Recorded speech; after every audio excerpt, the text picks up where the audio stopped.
provides basically servers and, infrastructure to get like into the system, such as, remote DRAC service.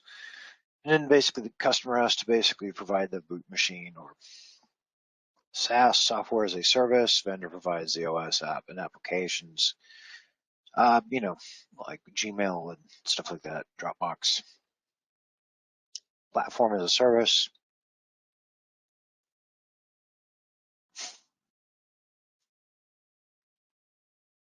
Grid computing. It's basically, I take it you guys have seen Bonic, correct? No, sir. I actually have seen that. Like SETI at Home operates with Boink. For one time, there was a distributed application doing like MD5 and SHA-1 rainbow tables over. Basically, they were using your computer, and then they would kick in as a screensaver, and you'd have a little slice of the computation, like IBM's grid service. They were doing COVID and cancer type of stuff. So, your screensaver donates a little time, time running on your computer to the grid, but you can, like scientific applications, use it. It's basically like distributed compute. It's just a fancy way of distributing computing through the cloud to like users' computers and or their cloud computers, your desktop, as well as other cloud machines to do compute work. So that's basically what grid computing is. Like, if you had a bunch of Raspberry Pis or whatever else, thousands of them around the earth, you can get pretty much the same type of results eventually too.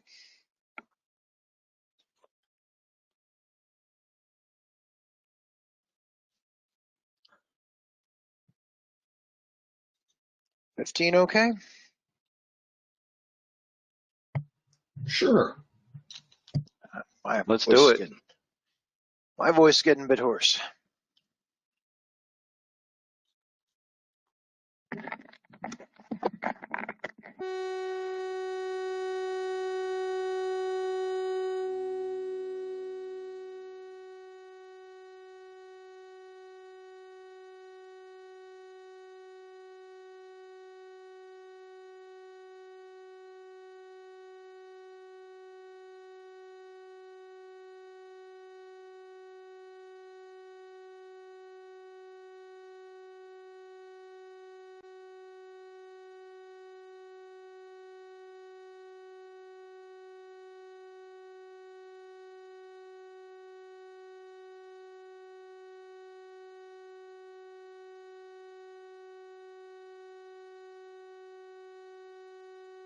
You've seen like the, BitTorrent type sync and stuff.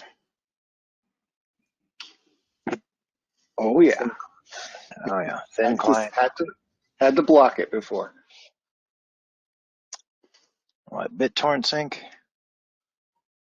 Yeah. Just people torrenting from their desktops at work.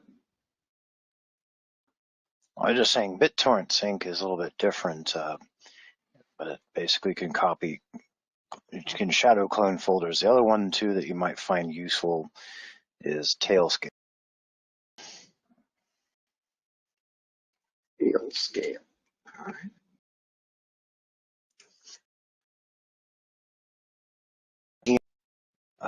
SSH.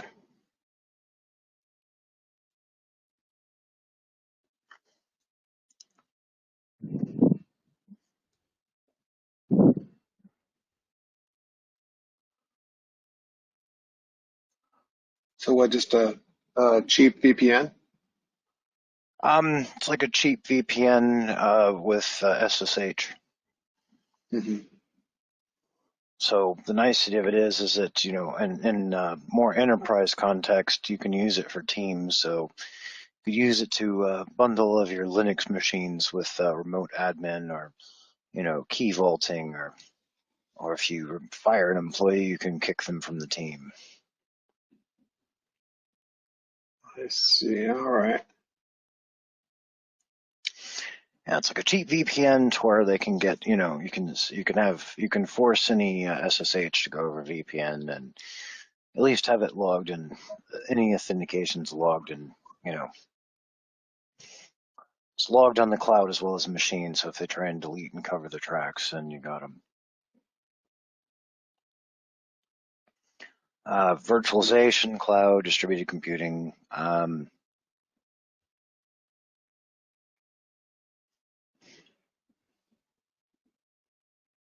Centralized system, standard thin client applications. Distributed, basically, it's like a supercomputer or like Bionic, or applications on the cloud, and then each compute node participates, somewhat, and sends the data back.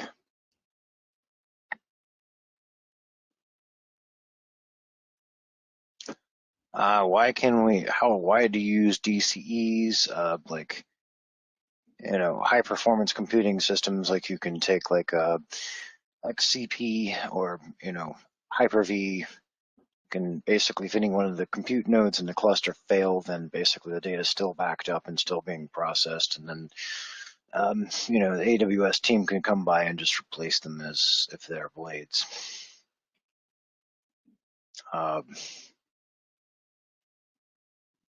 Basically, edge computing, it's like if you have like, reverse proxies, some of those will be close to the edge, just like if you're trying to do like caching, or if you have like, any content delivery service, they try and do that as edge computing. Mm-hmm. And of course, IoT, everybody's done, light bulbs, all that good stuff. Good idea to do. I don't know if you guys have heard of Vanik freaking, correct? Only from the Neil Stephenson novel.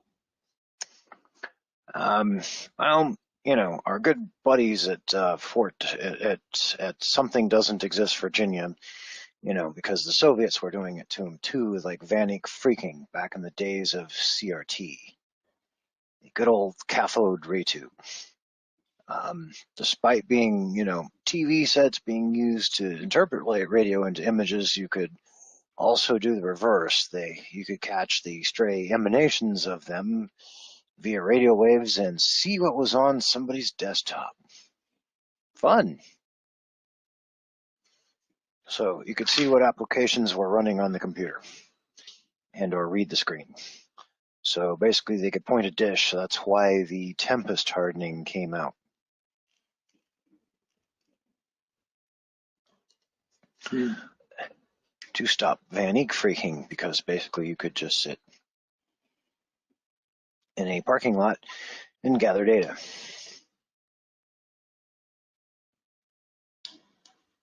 I thought you had to be pretty close,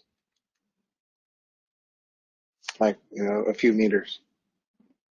I don't know what I'm saying, true to be speaking, I have no idea exactly what the capability of Vanik freaking was, but I'm just saying, like, some of the spy agencies had a thing to where if they could get in your parking lot close enough to your wall, then that was close enough. Yeah, close enough to the wall. Yeah, exactly.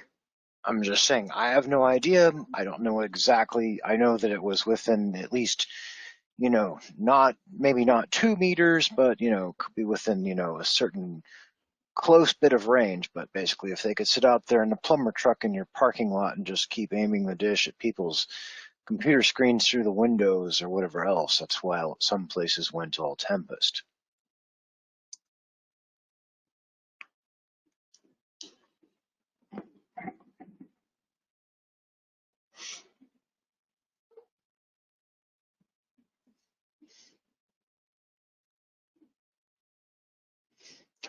And recently, there was an air-gapped malware that could make the screen blink.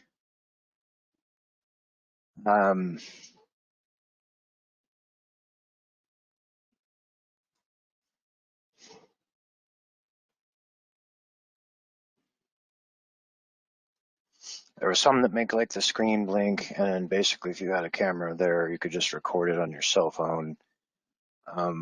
There's different, air gap jumpers nowadays that, if you're not keeping your antivirus code up to date.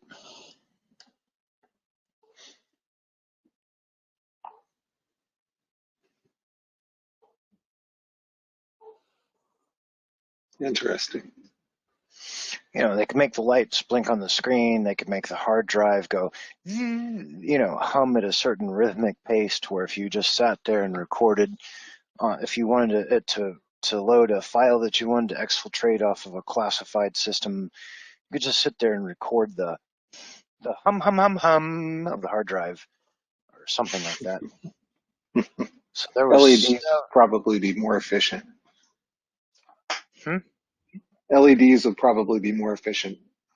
Yeah, Some that's people true. were able to get data off of, router LEDs, activity lights on certain ports. They were able to actually download some data from them.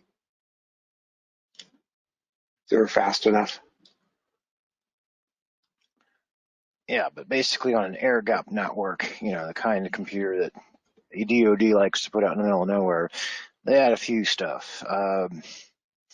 There's like basically people would like put the malware on the stick and infect it, like,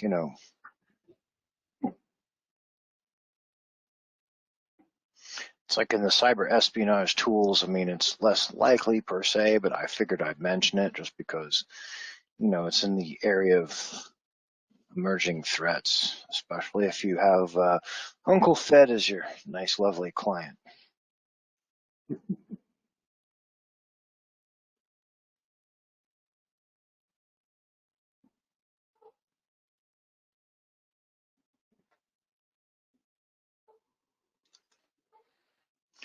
There's been some talks about it, kind of stuff.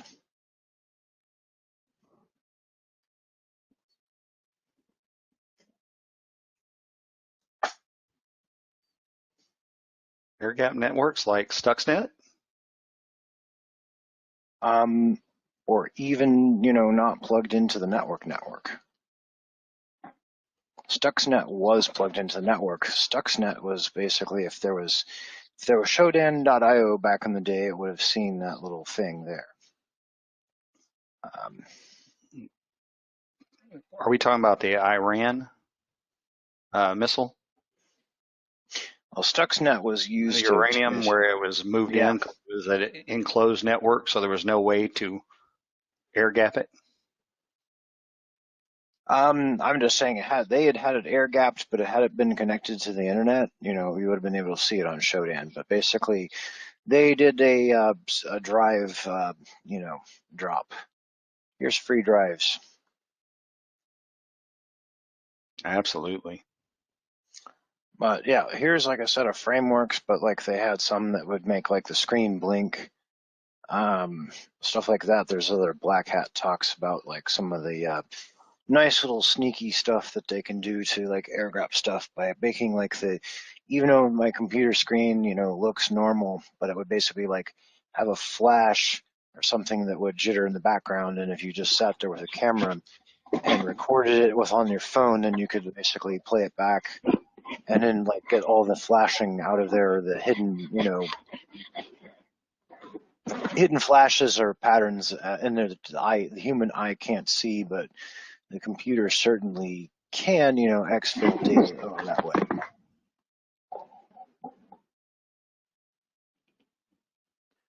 I mean, they had like some stuff like that,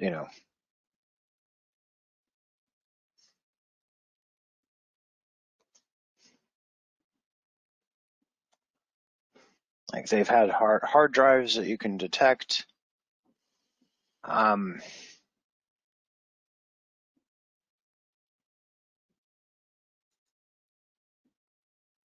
USB Samurai, which, as I mentioned earlier, is like the Fang attacks or the other one.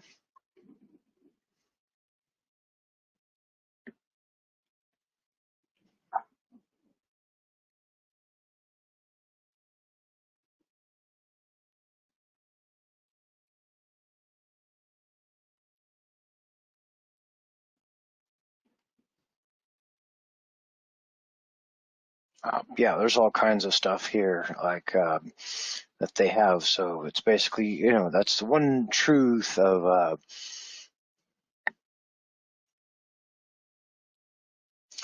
cybersecurity. It's always an arms race.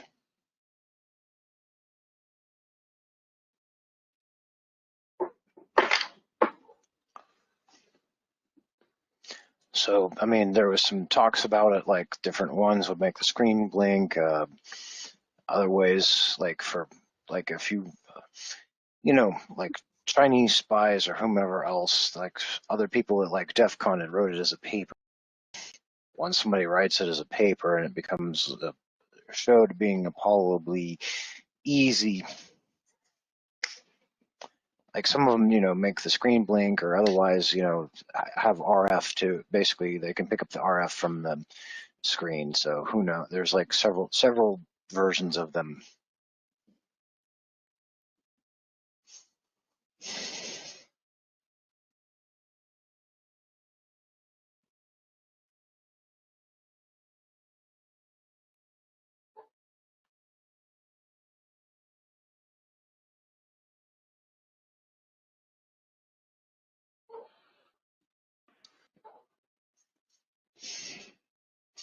But yeah, I saw some articles on that a while ago. But I was just saying that, like, even as much as like some people will espouse air gaps to be, 100%, there's like some that will infect people's computers and make infected zip documents or otherwise like that onto a network to where someone will carry it over haplessly to get data in and off the air gap systems and infect them haplessly. Always scan. That's true. And I was just saying there's been some, kits that use like steganography and other stuff that once it gets onto the air gap system, there was some weird ones that could turn like the hard drive into like a radio transmitter. So if you were in a certain amount of range of it, you could even, it would basically, tap out the data like Morse code, or you could read them at your leisure. They're weird, they're interesting, but to like the cybersecurity manager on like a base that has air gapped crap, man, they're probably paranoid about it. Mm-hmm. They use like signal warfare and electromagnetic emanations to do shit, and or light pulses, or radio wave pulses, or sound even. Covert channels creates capability to transfer information using channels not intended to do so, i.e. making the monitor flicker in a way that it wasn't designed to, that doesn't look, cause suspicion to the user, but, the user can't even see it. But hey, if a spy is recording the screen with a cell phone, they can get all the data that they want. But, that's why most of the places take your cell phone and lock them up. Mm-hmm. Covert storage channels, hiding information through modification of a stored object, certain files having a certain meaning. Like you can take Windows NT, you can have streams on NT files. The original file looks the same size, but they can hide malware on the end of it, and it basically says the same file. Like every time someone clicks on Notepad, even though Notepad runs independently, it'll cause the stupid malware to run. So people have used that for like hiding stuff. Steganography, you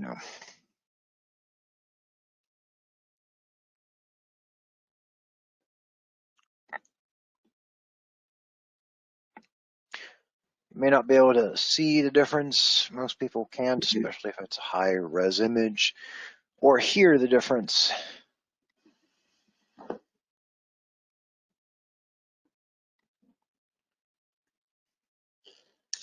It's like, here's the original image, and because the sand has a lot of noise in it already.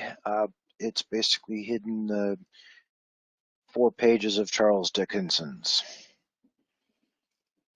Digital watermarks, they can be used similar to steganography, but they're usually like to fingerprint files, like, so you don't like steal images and such.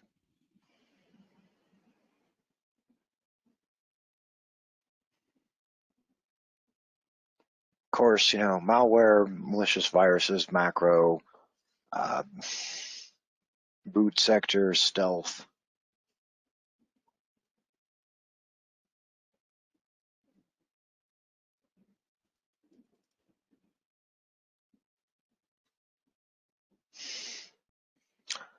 Rootkits and logic bombs.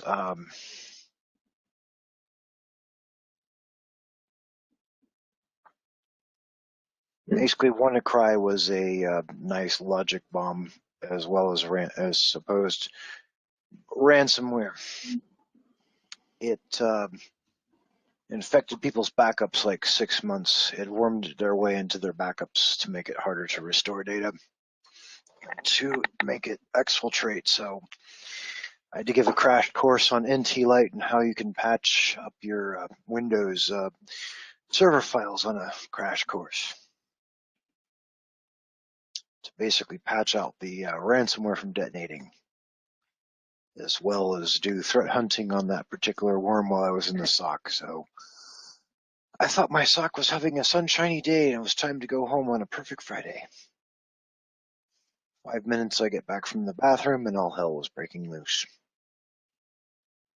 So if you're going into the SOC area, that can be your weekend. It's interesting all the time. You're pretty much the tip of the spear of the cyber arms race at that point.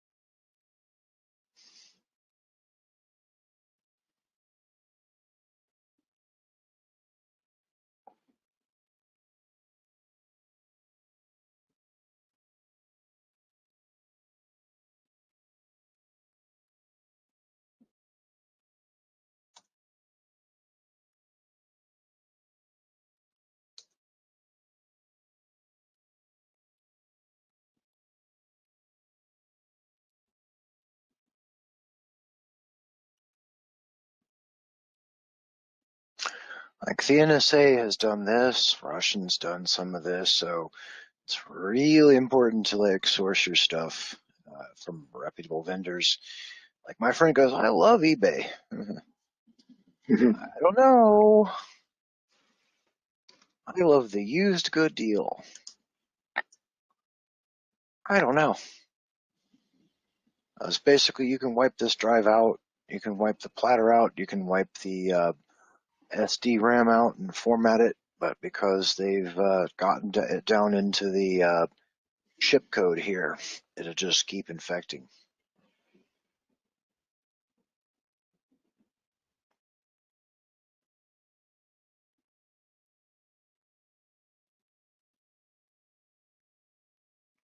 Yeah, at that point you swap out your disks. What's really sickening, like this one here has just been a research project, but like the NSA's had it, and I'm just saying it makes it really hard to detect. So unless you can get like a program that can validate the firmware on the drive, is what the manufacturer says it should be, um, I'd get real suspicious.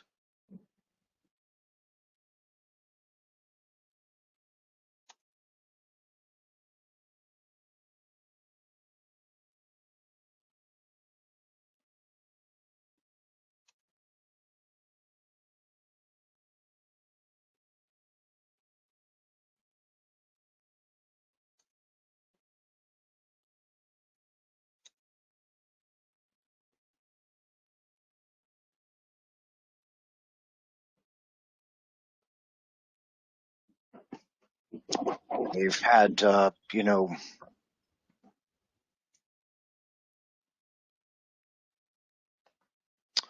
supply chain attacks on HD TVs, like certain, cameras that were on like the built-in ones for like conference room, people could turn them on and off, or some people could turn them on, like if you had one plugged into like certain TV models.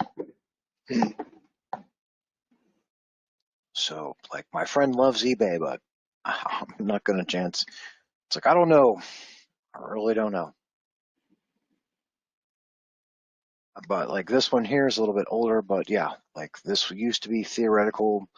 It's like a theoretical, like a few years after I was taking my CISSP, but now it's like frighteningly common.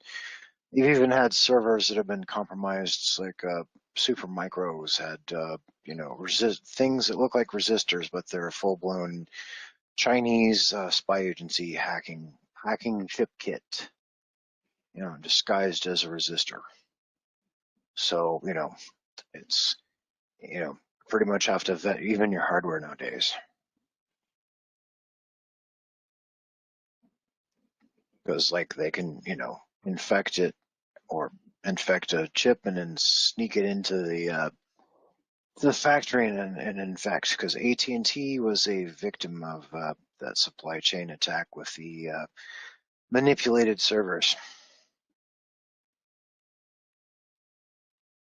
So they trying to figure, hey, if we can spy on all the U.S. servers, great. Now they're just going after the mooks on TikTok.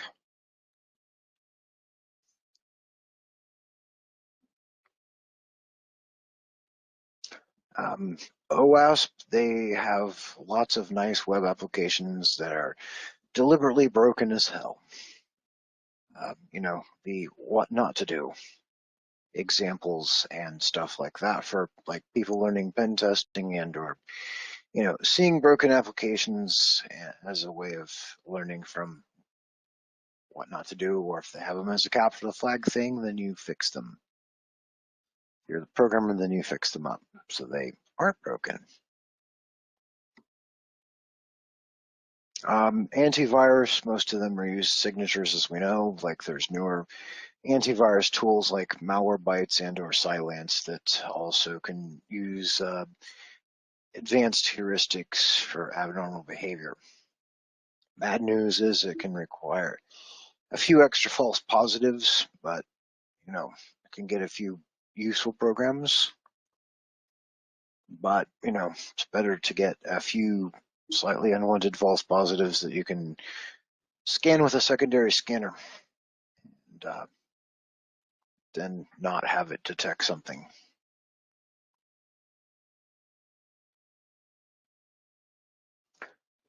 Web applications and attacks. Like with WordPress, everybody loves WordPress because it's easy, but the site administrator better keep it up to date. Also, people like the plugins and stuff that it can run. People can supply chain you with stuff that tries to steal people's usernames and passwords. In some cases, or like, inject JavaScript into your application so it basically sniffs on everybody's passwords.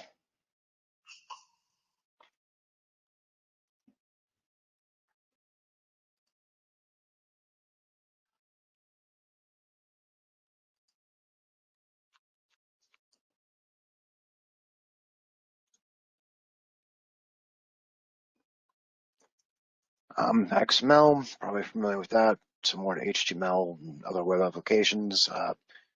SOA, service-oriented architectures. Services are provided to other components by applications, components, and used to communicate over protocol and network, like SOAP and other database security, etc.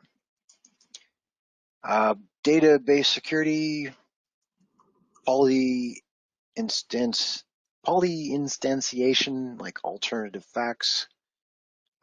You can have real information in a database, like encrypted, that's available to staff with that, and you can have lorem ipsum, or any book of your choice.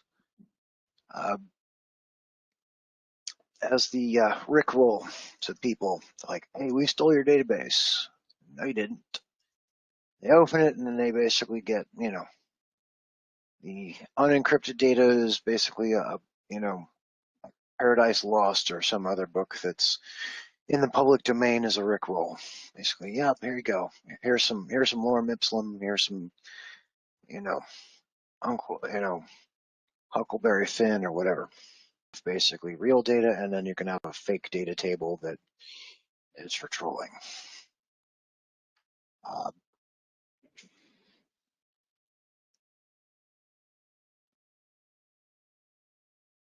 Aggregations for statistical and usual statistical analytics such as SEAM or otherwise, the SEAM solution will gather lots of data like,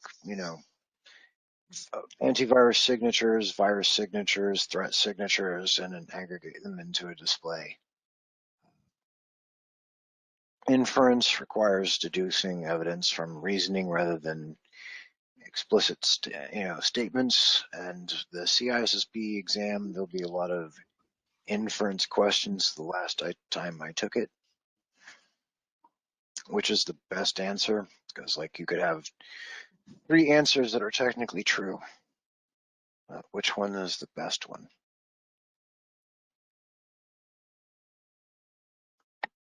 Data mining, I'm probably familiar with that, data analytics.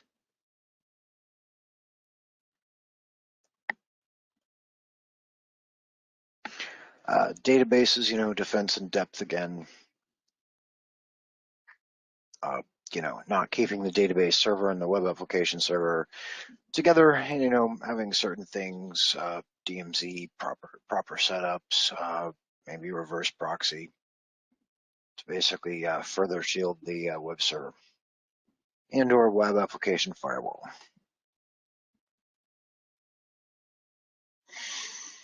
Mobile security, the nicety of those, if you have a mobile device management platform, you can brick them from pretty much anywhere. You can also recover the device by having it ring or be found or track it if it's been stolen. If you terminate an employee, you can often delete their phone or at least the portion of phone that they had company applications on. So you can delete the company applications and data. You can remote wipe it.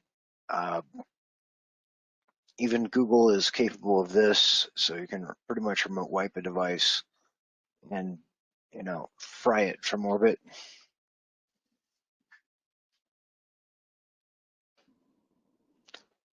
You can make a application black and white list. You can also have storage segmentation, i.e. like the Galaxy phones, they have an encrypted partition for any company data or anything super sensitive. Remote access revocation, you can basically kick them off the company Gmail or company email. You can change configurations. You can also make sure that your mobile device management also forces the phone to be updated more regularly. So, bring your own device policy. There should be a clear policy on or off boarding. How's the mobile device handled? Much harder to, basically you can force also patch and virus management included. ICS, control system, a general term for, industrial applications. SCADA, it's basically, it's got a GUI, you can use it to control systems like conveyor belts, etc.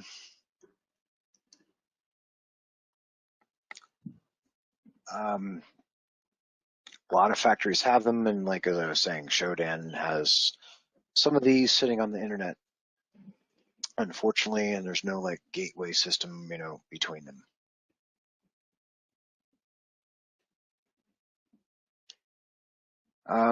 Distributed control system such as process in a plant, or autonomous controllers, etc., etc. Like some devices, like some people for purposes of pen testing, consider Xerox printers, like copier fax combo deals, effectively a SCADA system, because if you can compromise the fax machine protocol, it'll answer, and you can use it and pivot through the network, especially once they don't updating firmware to it. It's a point of ingress for some companies if they don't have the fax lines properly secured.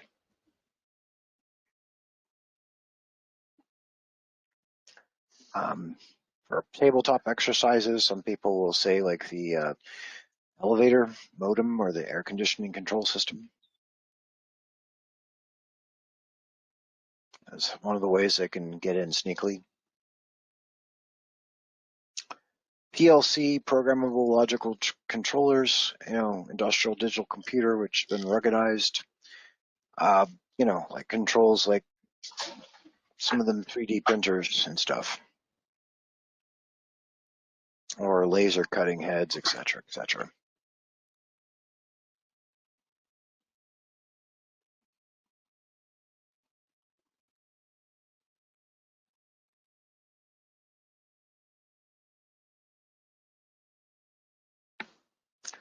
DNP3, distributed network protocol. That's basically the native tool for SCADA and SCADA networking.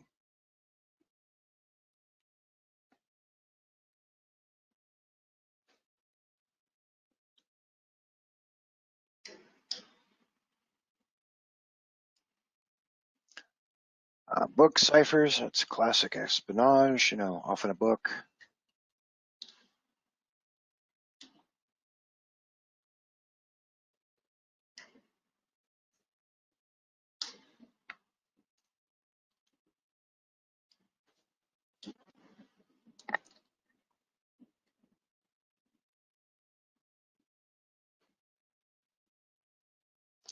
Frequency analysis, English.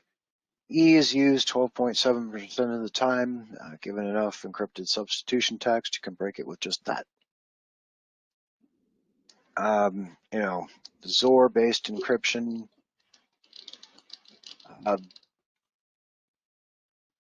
Implemented poorly, basically is good enough to have some privacy if you just want to obfuscate it from a user, but the XOR function, can be side-channeled, especially if the initialization vector is extremely weak.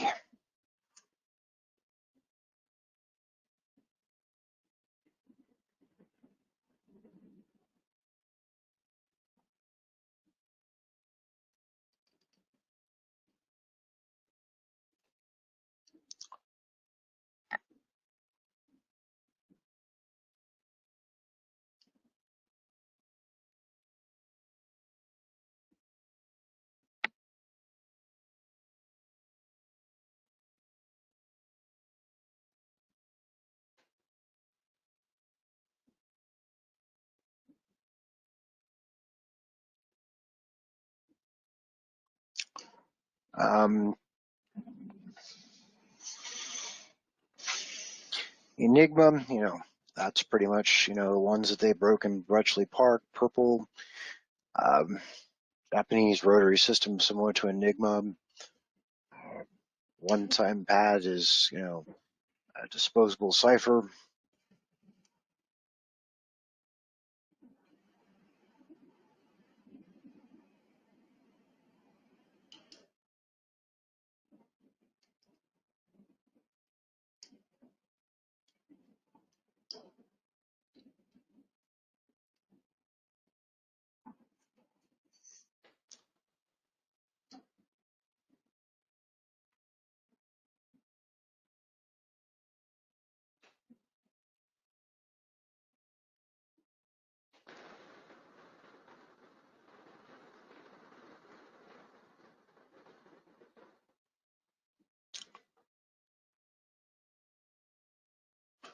So idea of AES, pretty much used.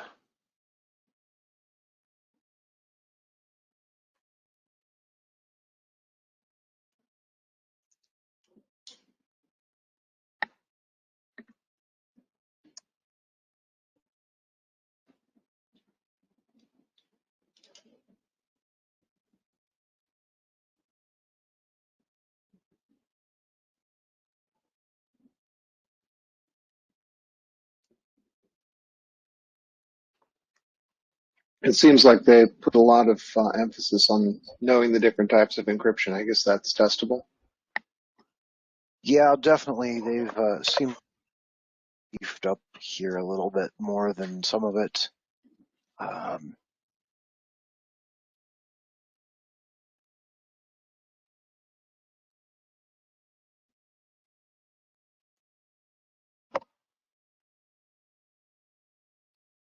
They've definitely had this one here, like some of the more historic ciphers too. So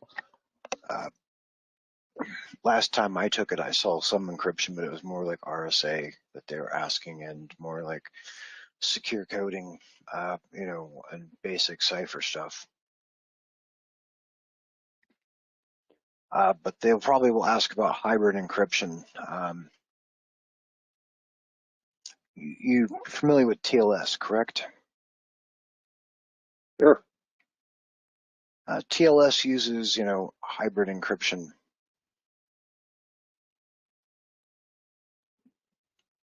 It will, generate an asymmetric key pair between the two. Then once they've agreed on their handshakes,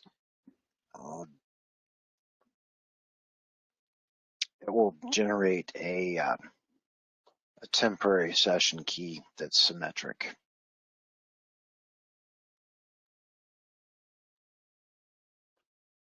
And basically expire it. Yeah. intervals such as, ZTSD, like the other ZTS protocol that they use like on Jitsi or like VoIP and video.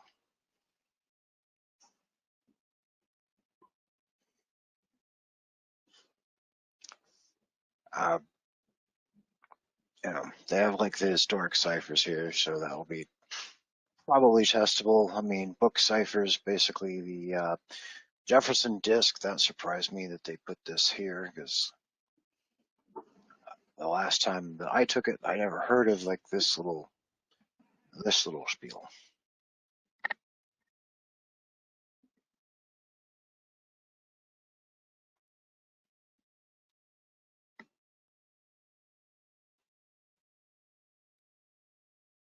"36 disks.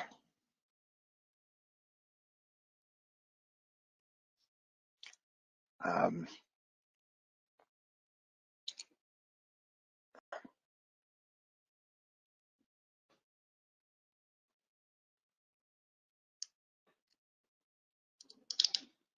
Spartan cipher, basically wrapped on a stick.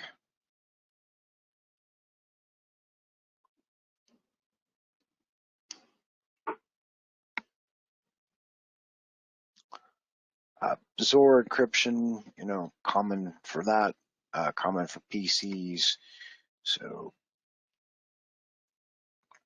polymorphic cipher, frequency analysis, yay.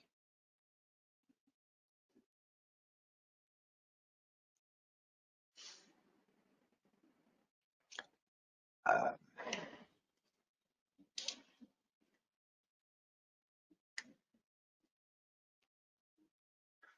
you guys have your practice tests, correct?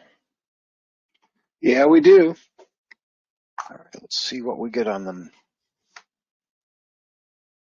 So at least get you on a couple modules and try and see where you're weakest at. You want us to dig into those now?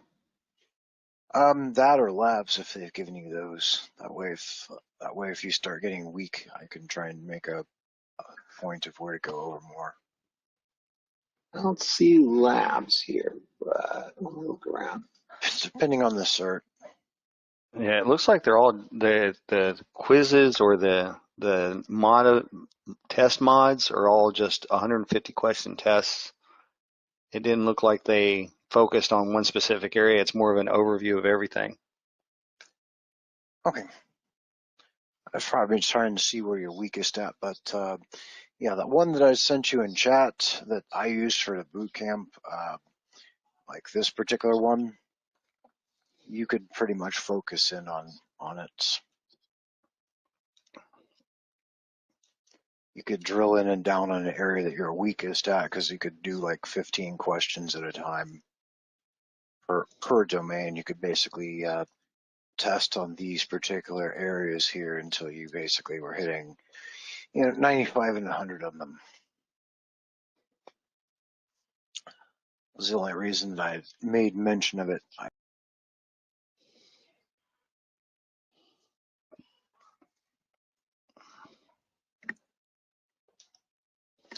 So right now, it might be a good idea just to get you guys benchmarked to see where you guys are at. Yeah, I'm actually thinking it's probably worth the $60, but we could. I'm not pushing you to buy it. I'm just saying next, I'll probably push them to like include it Right. next time around, because basically you can go by domain, and then as you start passing domains, then you can start adding domain and domain together. That way you're just not taking it, but for right now, I guess you can take one of the practice tests and see what you get, see what your score is overall. All right. That way we have a yardstick. Oh joy.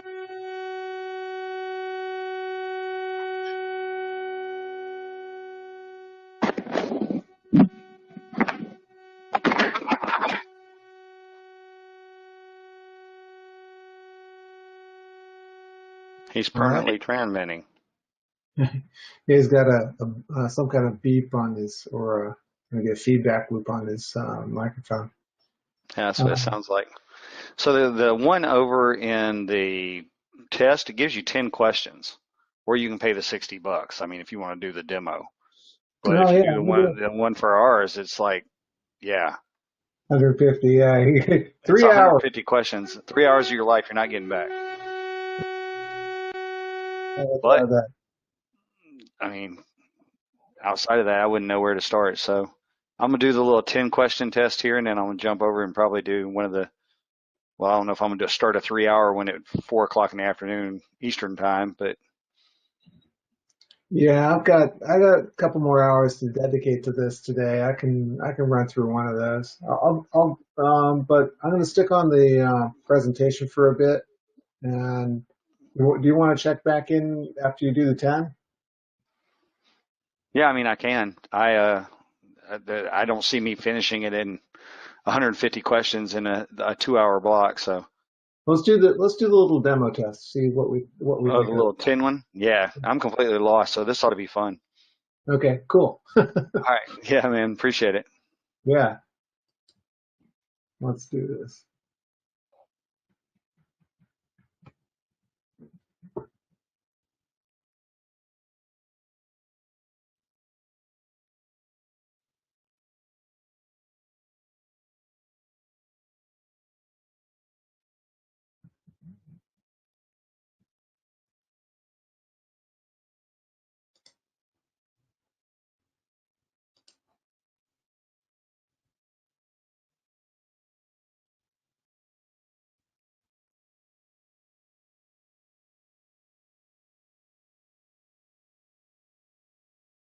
Or full disclosure? Yeah, I missed that too. I said full disclosure and it was partial.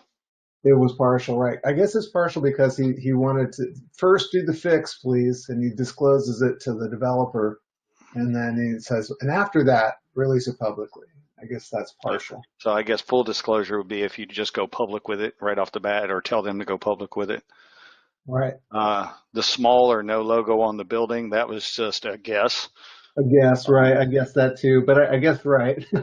Yeah, and I was like, fax was easy. Mesh topology, just because there's 3 entrances to every router. Yeah, exactly. That And was if I had to troubleshoot that cable, I'd be like, so where's the router having the problem? Because it's continuing to search the network. I'd have to right. walk around and look at link lights. Or you could unplug all but one. Yeah, there we go.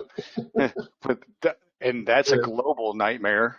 Um, the TCP session for the attacker, Yeah, yeah. Kerberos and IPsec versus SMTP.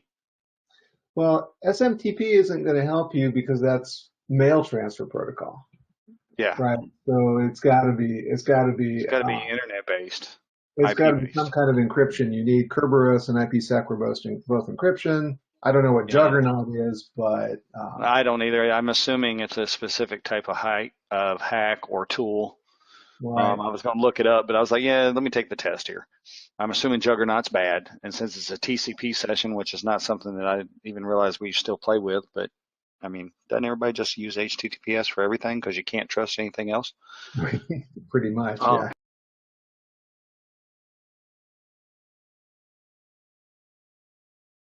like, hey, let you, Well, they say, right. So they said A yeah, to B, which means it could be devices, right? or two people. It could be people, or it could be just two devices. Like Yeah, some programmer is communicating, and the session gets hijacked. It's like, guys, use an encrypted protocol. You know. yeah, that makes sense. Rock on Yeah. with that one. So I guess that could be sort Who of. gets the blame for messing up the hard drive? Robert.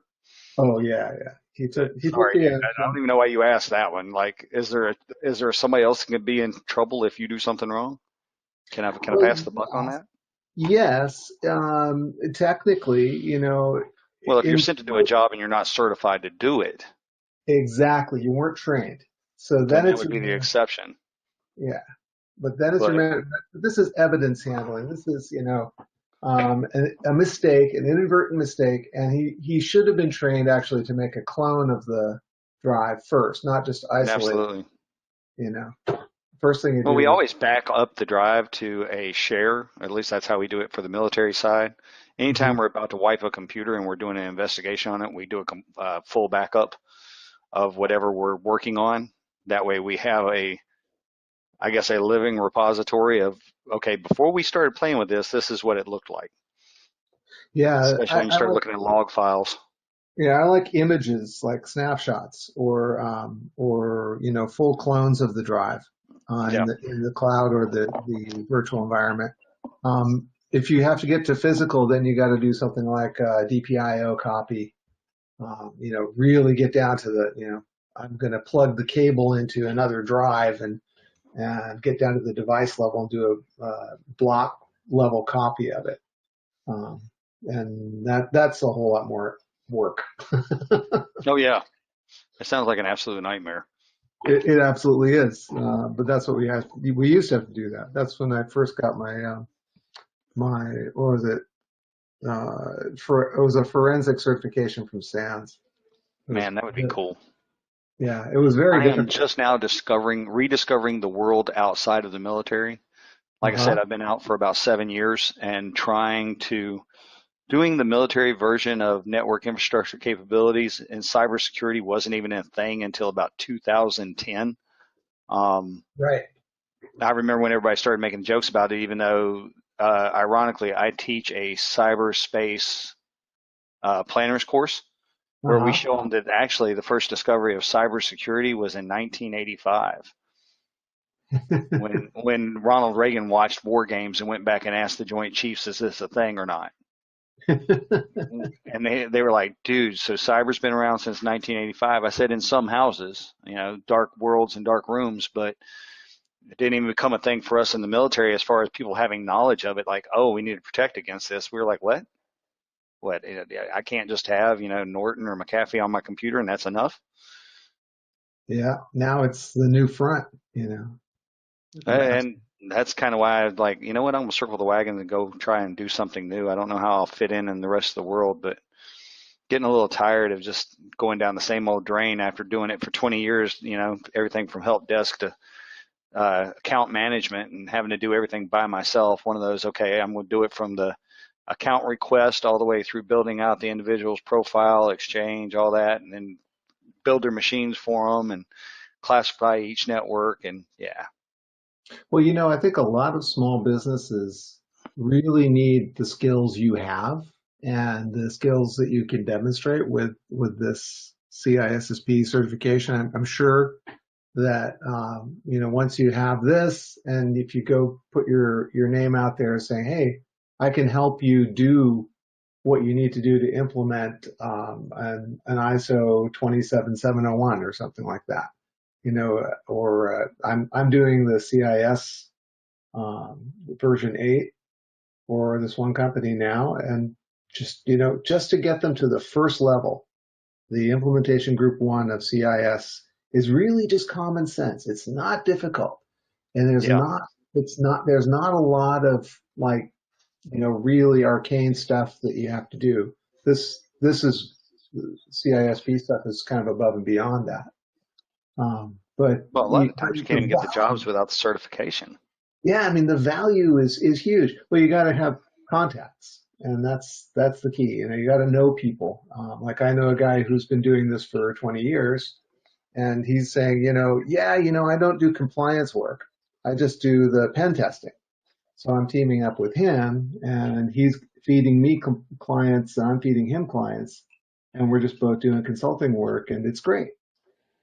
It's a good partnership to have. So that's the kind of thing you need to have to get the work. I also got a half-time job for a small company, and that works out really well for me because I do have to sometimes build machines, but much less so than ever before because we have endpoint managers.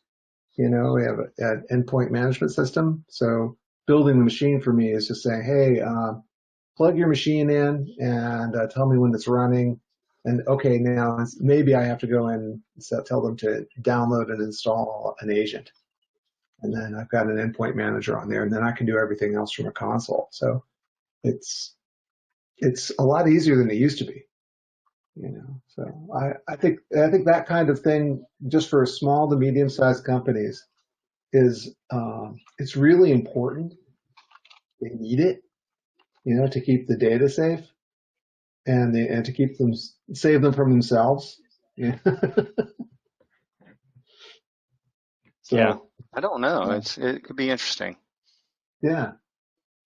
Anyway, that's what I'm planning to do with this. I guess Michael's just going to sort of walk us through the slides, and I'm going to try to read the next couple of sections, just to be ahead and ask questions of him because he's really knowledgeable.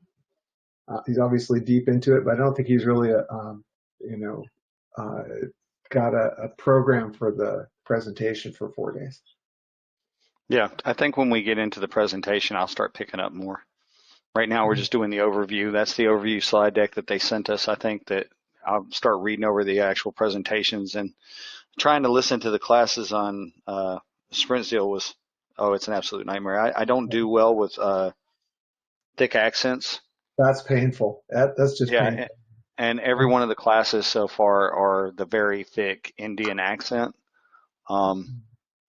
So I'm having a hard time concentrating on what's being said and following along. So I'm hoping that we'll go over more material in here and go over each one of the domains, maybe a little more in depth. But I got a feeling that when it's all said and done, I'm just going to have to test, and retest until I memorize the answers, kind of like I did with Sec Plus, because some of it is got to know information and others of it is just nice to know, because you'll have the reference materials open to you outside of testing.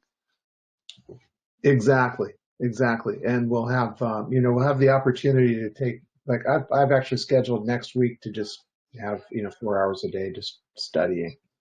So I'll figure I'll just use all these materials as much as I can.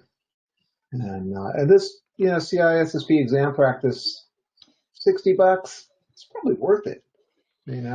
Well, yeah, so it's a double-edged sword because I could spend the $60, but we already spent the money on the Sprintzeal too.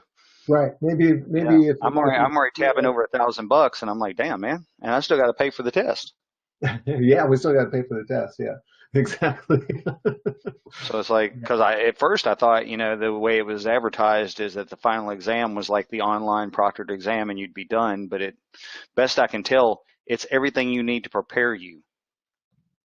Right. And they guarantee that you pass it, right? So, but you still have to pay for it. Absolutely. Well, what kind of guarantee is it? I mean, Well, that's guarantee is we'll give you everything you need to be successful, but if you get in there and the test is overwhelming, or when I retook my Security Plus because I had to go in for continuing education, yeah. once I made it into the senior management positions in the military, they didn't require the certification anymore. So I didn't keep up with the continuing education. When I got out of the military, they were like, "Hey, you need to be continuing education qualified to do these jobs." Um, so I went back to retake it, and I got basically a test engine where I could go in and just practice the exams. When I went to take the exam, it didn't look anything like what I had been going over. Right. Right. Yeah. Well, actually, Michael said the same thing. He said, these things don't look exactly like, what we're seeing. I did notice that Because Sprintzeal. apparently they learn from the areas that you're having difficulty in, and they give you more questions in areas that you may show weakness in. Right. It's an adaptive test. I had that actually. I had some of the first adaptive testing back when I got my CNE.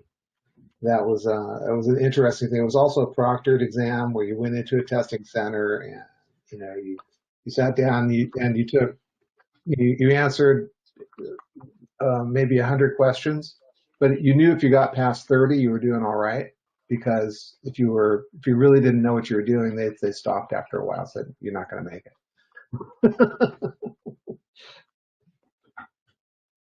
Yeah, I'm with you. I don't know which way to go yet. I'm gonna continue reading for the Yeah. rest of the afternoon, figure that out. I don't think he plans on coming back. I really don't know. But I suspect it's going to be a test, retest until you figure it out. And it says that their questions on this website he gave us was last updated on the 2nd of June. So that's a pretty speedy update compared to what I don't know when Sprintzeal stuff is current and when it's not. So it Hmm. may be worth the $60 because you'll get it. From what he was saying, it sounds like it comes in smaller chunks. So you Exactly. kind of so you can, instead of the 150 questions, um, which may be worth its weight in gold in my mind anyway, but it says over 1,000 professional exam questions, 19 condensed professionally compiled mock exams, and domain tests. Yeah, so you can test your domains. You see this, oh, I've got this one down. I don't, I can move on. And oh, this other domain I'm really weak on. I should spend some more time on. Yeah, because when I started taking the one, just took 10 questions off of one of the Sprintzeal ones, Uh-huh. and yeah, it was all over the map. It wasn't even focused in a specific area. And when I was done, it didn't say, here's your feedback other than, oh, you did terrible. You took 6 questions, you only got 3 right. I was like, okay. Well, if I'd gone through 150 questions, I'd be ready to throw this computer right now. So I'm thinking this might be the best answer. Yeah, I'm kind of thinking that too. The Sprint Seal thing, as prep things go, it's not that expensive. If you look on the market, it's actually not bad. No, But considering there were some that were over $2,000. or the sand stuff is like $6,000-7,000. Yeah. No, it's way more. It's way deeper and it's more targeted. It's like Yeah. incident handling or threat intelligence or something like that. It's very, very, very hands-on too. So it's yeah, you get what you pay for. But this certification is widely recognized. Yeah, that's So kind of why I'm going after it is the number of jobs that I've seen that like CISSP. The biggest difference I think for me will be the question I had was, so I went and dug it up and there is no military version for getting your CPEs. Whereas with Sec Plus, there is a military version where you can go and take a bunch of online classes and get your continuing education credits to keep your certifications current. yeah, And but trading in one for the other doesn't necessarily sound like it's going to work out.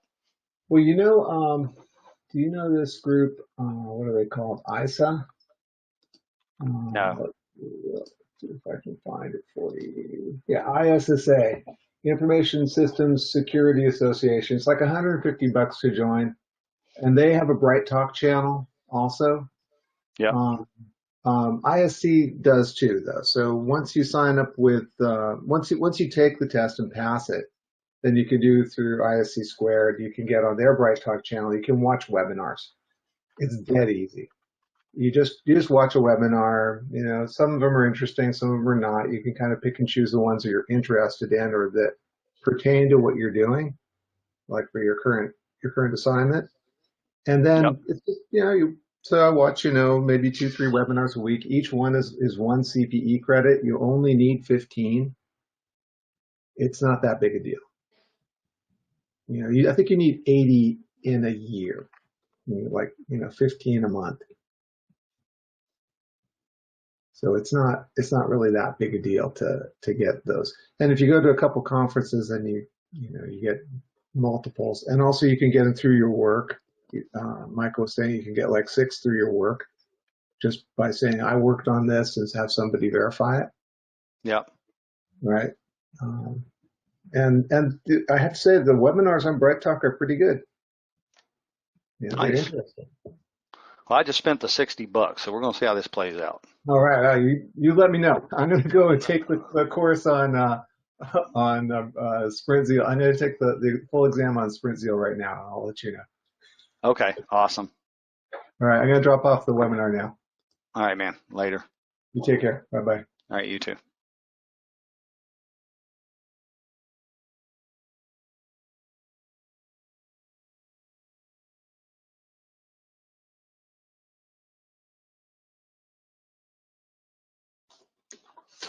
Alrighty.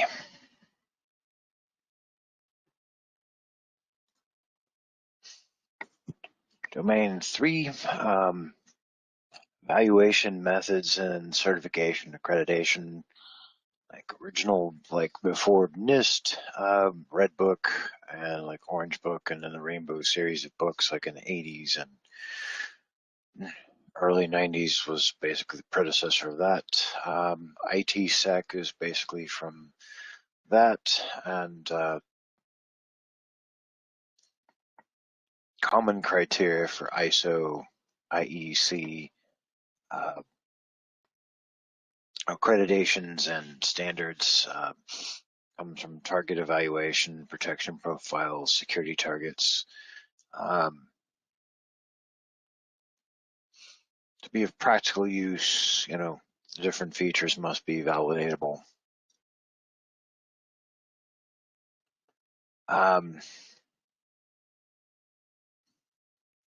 For ISO, for evaluation assurance level, they have a 1 through 7 type deal. ISO is pretty simple. There's several different ISO standards for computer security. There's the EAL evaluation assurance level 1, which is EAL1. It's like functionality tested. 2, it's structurally tested. Level 3, they've tested the methods, done formal STIGs. 4, they've done more comprehensive tests, and then different levels there that they evaluate for different hardening. For ISO accreditation, usually places have to go through a formal process. Secure system design concepts, layering separates the software functionality into layers. Layers can influence the next layers next to themselves, but not past that. Change of hard disk or memory to another of the same type or different type has no influence on the applications. Hard disk change may change drivers in the kernel and or device driver level, and nothing past that. The change of the operating system may change which applications work or how the device works, drivers work, but not affect the hardware.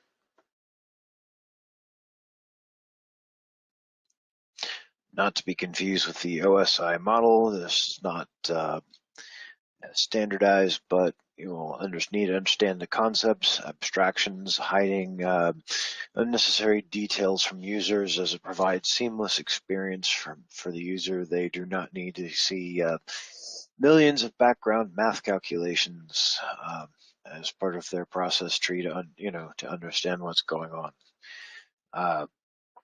Security domains, a list of objects and a subject, allowed to access groups or objects and subjects like kernel mode, supervisor mode, where the kernel lives, unrestricted parts to the memory, CPU, disk. This is the most trusted and powerful part of the system. Crashes are not recoverable. User mode has no direct access to hardware. It is available through API calls. Crashes are recoverable. This is where most of the work that happens on the PC lives. Open and closed systems, open source, closed source, Microsoft versus Linux type of deal. Hard disks are built and evaluated certain standard. This is what most organizations use and consider most secure. Closed systems use of proprietary hardware and software. This is security through obscurity. You may not get hit with the latest Windows 2016 vulnerability, but your systems and software have not been as rigorously tested and audited for flaws as open systems, and may be easy to gain access to. Of course, if you've ever seen this from like A+ or Network Plus,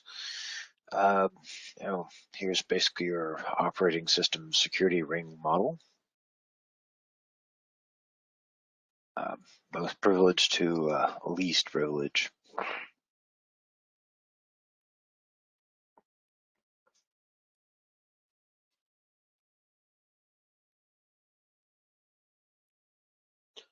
Secure hardware architecture system unit, the case that all internal hardware, motherboard, CPU, memory slots, firmware, peripherals, mouse, keyboard, monitors, anything plugged into the system unit, regular computer bus. The primary communications channel on a computer communicates between individual hardware devices, monitors, webcams, etc.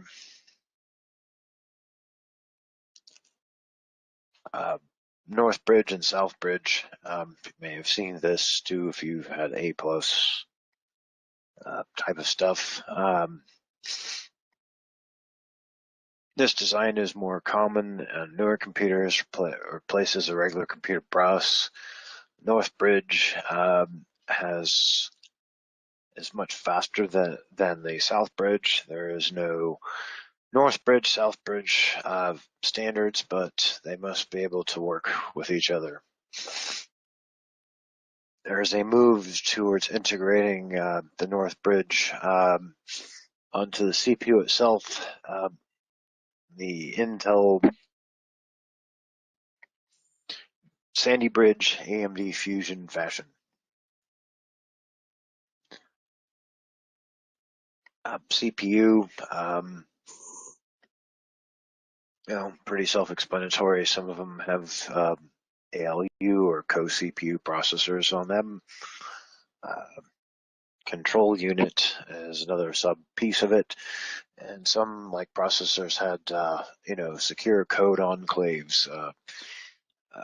AMD and Intel had some, but there was also some that had some. They're supposed to provide additional security, but they had some flaws of recent. So some of them were patched with additional firmware code, but some of the CPU cycles have been robbed off on some of those older CPUs that have been vulnerable and were patchable.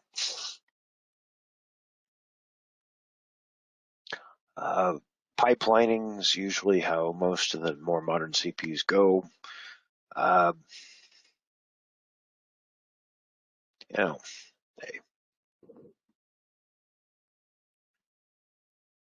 Combining multiple steps into one process can fetch, decode, store on the same clock cycle,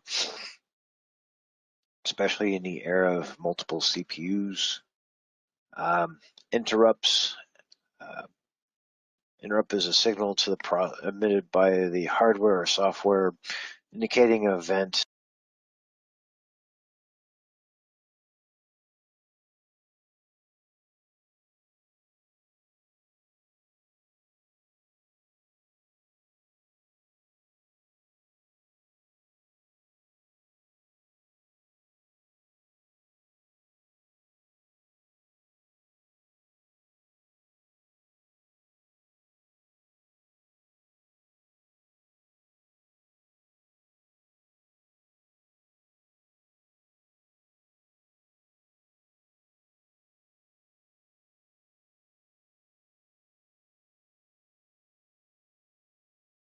Needs immediate attention.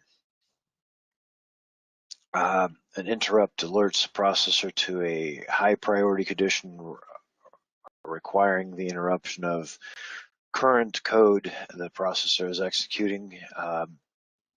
When the high priority task is completed, lower priority tasks will continue to be completed.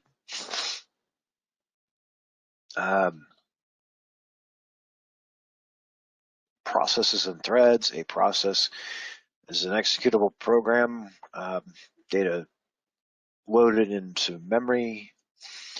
A heavyweight process is also called a task. A parent process may spawn additional child processes called threads. Most processors are multi-threaded and will continue to execute those threads in the order unless something else, takes them out of sequence. Most people do not notice any interrupts in the threads because of the operating system scheduler of more modern operating systems. These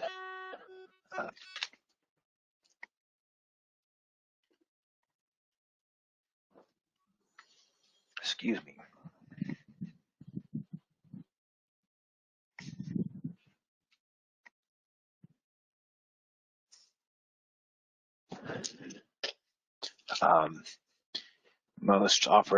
Most more modern tasks are open to multi-threading scheduling since most modern programming and compilers take advantage of it.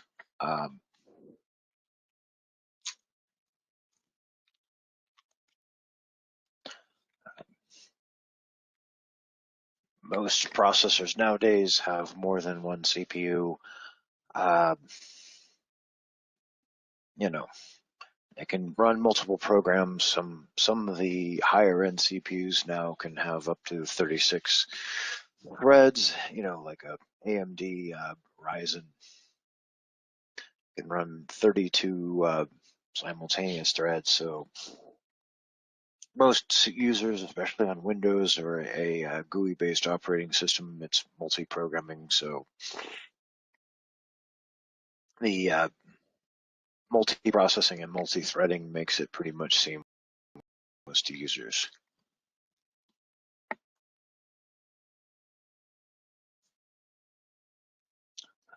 Nowadays, there's different multi-memory protection schemes. Like Linux and GCC will now use randomization, so the kernel will use randomized memory. So it's not the same every time as a memory protection scheme. Prevents the one process from affecting the confidentiality or integrity or availability of another, used to protect user process data in multi-user, multitasking environments. Process isolation is a logical control that tries to prevent one process from interfering with another. Hardware segmentation takes a step further by mapping processors to specific memory locations. Virtual memory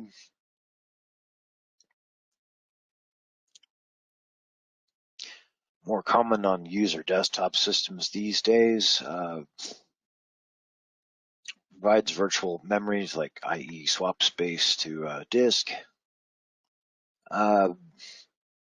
Provides multitasking, multiprocessing, swapping, to name a few. Swapping moves the entire process from primary memory to secondary memory, i.e. disk. Paging copies a block from primary RAM to secondary memory disk. BIOS, shouldn't need to go too much deep on that. EEPROM or ROM type of thing. Most of now are UEFI BIOS with security features, embedded into it for, secure boot these days. Can change the other security levels of the computer or do additional hardening and or turn certain features of the computer off for enhanced security. Worm media, basically like CD-ROMs, DVDs, Blu-ray. If they're not read write, they can pretty much be written to once. Some of the old backup style laser discs that they've had before that used to hold multiple gigabytes of data before, like Blu-ray became, or beyond the capacity of DVD, like they would used to hold 10 or 20 gigabytes of RAM, were particularly warm, marketed at like smaller, medium-sized businesses for archival, long before Blu-ray became out. Trusted platform module, encryption chip, accelerator type of deal. It's a dedicated microcontroller for secure hardware integrating cryptographic keys into devices. TPM can be used for secure random number generator, since it's more of an accelerated function. It doesn't have to run a piece of software to do it. It runs it completely on the chip itself. Symmetric encryption, asymmetric encryption, hashing algorithms, and secure storage of cryptographic keys and message digests, commonly used to ensure boot integrity. TPMs, they offer a lot of benefits for that, so doesn't have to run on the chip as a piece of software and slow code, so speeds up certain functions for cryptography.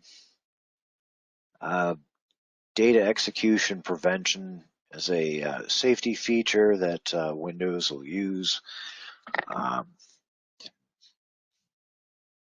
Used to prevent viruses and other security threats that it doesn't run through.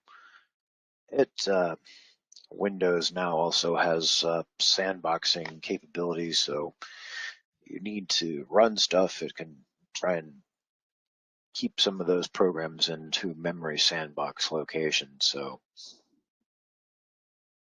a useful feature.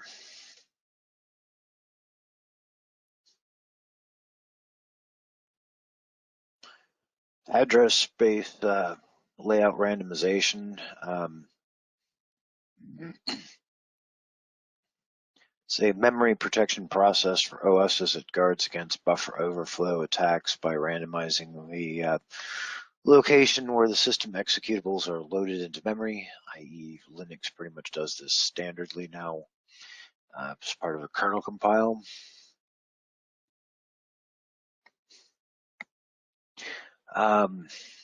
Kernel itself, at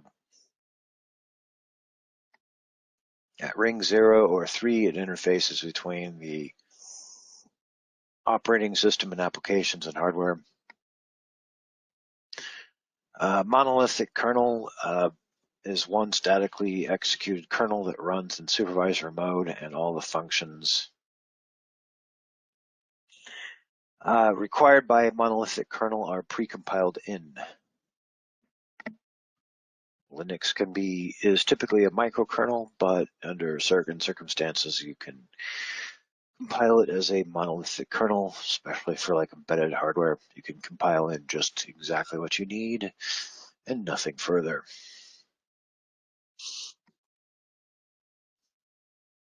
The reference monitor is a core function in the kernel.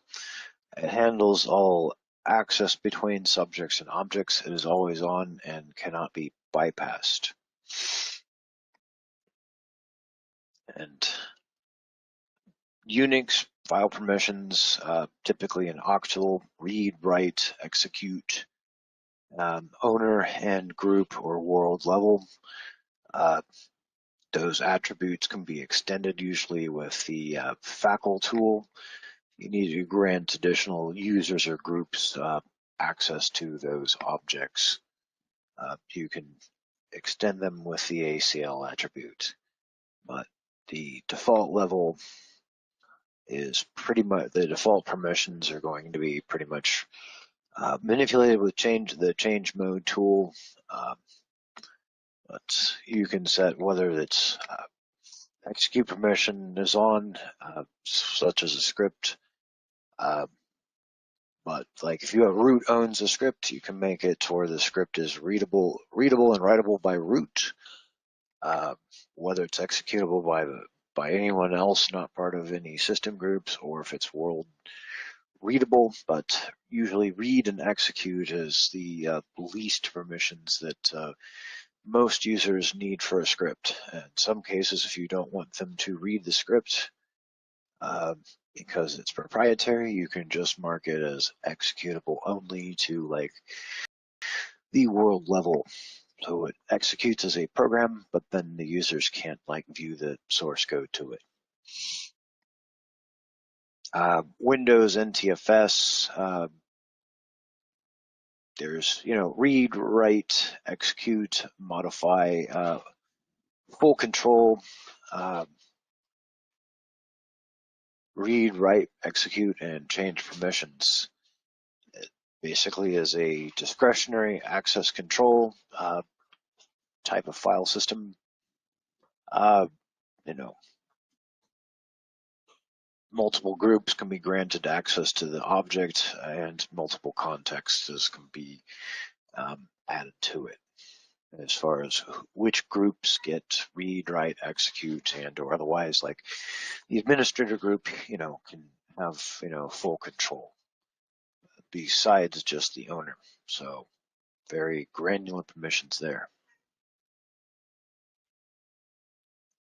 Virtualization and distributing, virtualizing poses a whole new set of standards and practices for security concerns. With virtualization, we now have many servers, clients, on the same hardware platform host. Virtualization is software running under the OS above the hardware ring 1. Traffic between the clients and the host does not have to transfer network. Common virtualization software, VMware, Hyper-V, Xen. With distributed computing, we could use either multiple or local remote clients for most of our needs. Most commonly, cloud computing. How do we ensure that data center meets our security posture? How do we segment their network?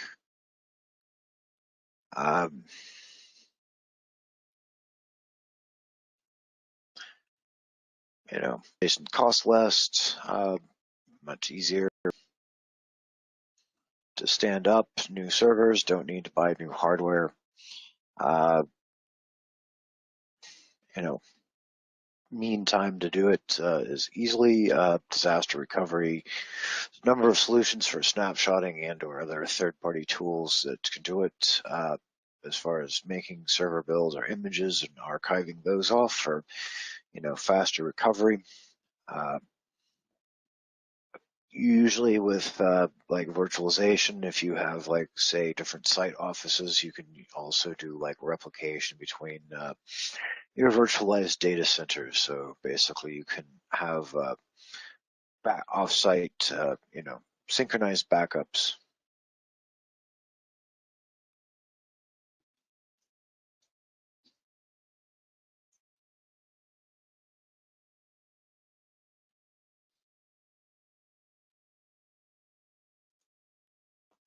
Thin clients to replace standard computers in your offices. I mean, some places that want to have restricted access will do it. As far as like my fiance has a bring your own work device type deal, since she can work from home 2 days a week. So it's basically a thin client over Citrix that she gets to, and basically, she authenticates for the web browser, and it's basically a, Windows 10 desktop. Awesome. Yeah, I didn't want to interrupt you, Mike. Sorry, I was just asking the question. I didn't know if Thomas may have some input there. I know the military has tried to go to thin clients and use virtual desktops. It's an absolute nightmare. The machines are 1/3 the speed they probably need to be just to keep up. But I didn't know if you guys had dealt with it in the rest of the world. I'm trying to see what else, things I need to understand more of. Like if it's set up properly, like Windows Server, like 2019 and 2022, if you have enough resources, I mean, it also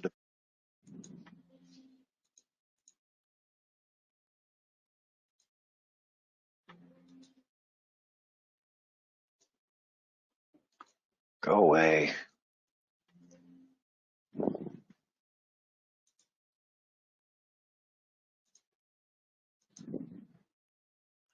But yeah, there's some Stig automation tools now that can do stuff like this, like config OS. It basically just has an agent, but you can comply, whether you need it to be a classified system or not. Basically, you can even deploy like a vanilla Windows, deploy the agent, and then within 5 or 10 minutes, have it compliant at the DoD level that's required, instead of having to go through such a manual build, nasty manual build cycle. For me, it's like, I used to have like, SCSCM services, for imaging lots of computers at home, but, nowadays, like if you have multiple clients, it becomes kind of a pain in the neck to have like a nice base image and then basically have to break the base image or put all of their corporate, lovely images in there and then all that good stuff for the warning, change out the warnings and stuff.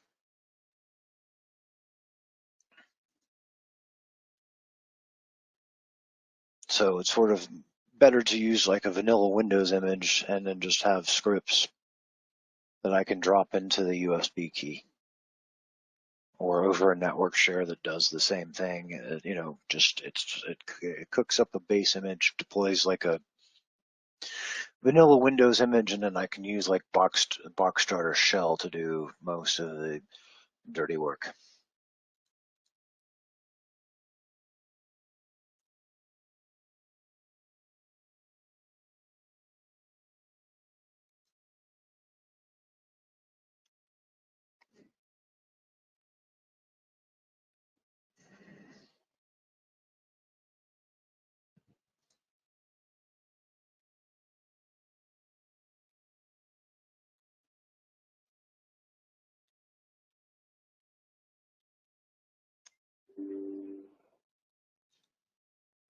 Right here.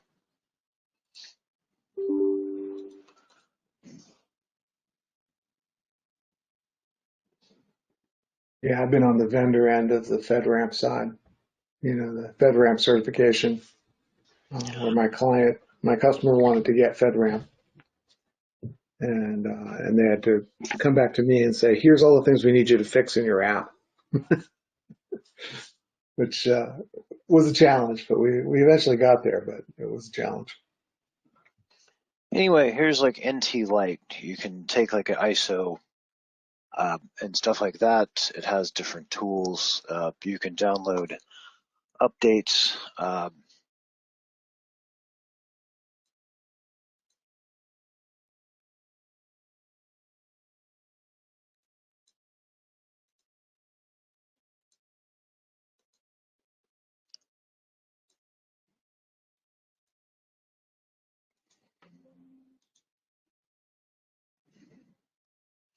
But anyways, like you can bake server images with this. You can apply like certain patches pre-done in so doing.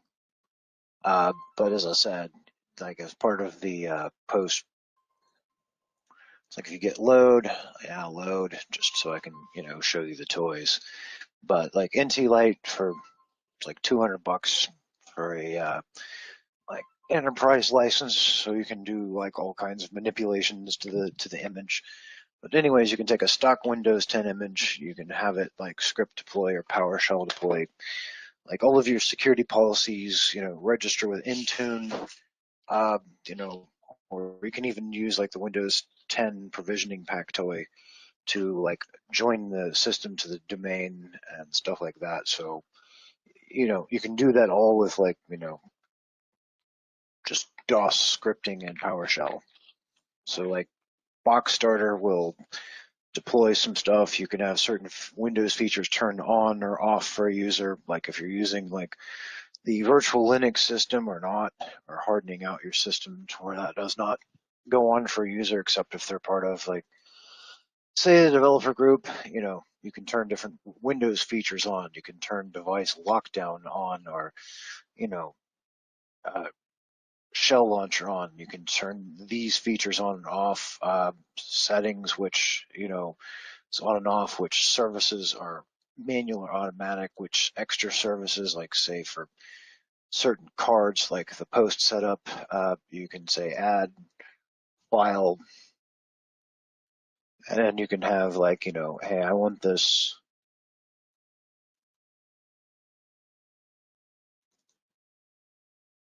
And I've compiled the PowerShell, like Scoop is like a add there, so I can add the Windows PowerShell service.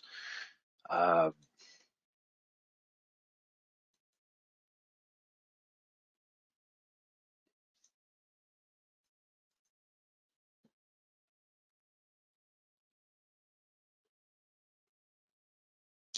Jump Cloud Linux install, script there, yay. My org, but I can add the various, I can add basically commands, what I want to do. Run this script, run that script, join domain. You can basically then, deploy the nice, pretty screensaver for DoD. Like if I wanted to run the Iron Stig, then apply the agent for this, and then basically then pretty much after the system boots for the first time and I log into it, then everything else that needs to do to lock it down kicks off. So then I don't have to I don't have to go through the as manual of a process of rebuilding the image and plus this post install step. You can kind of further manipulate the commands afterwards. You can add a file. Like if I want to add like the OEM wallpaper or something for like ASUS or whatever else, you can kind of do that. And basically, once it starts a DOS command, you can just keep adding to it. Plus, it's already pre-patched. And Chocolatey, I can keep all of the Chocolatey or WinGet, I can keep all of the applications on a system patched. I don't know if Microsoft is ever going to get WinGet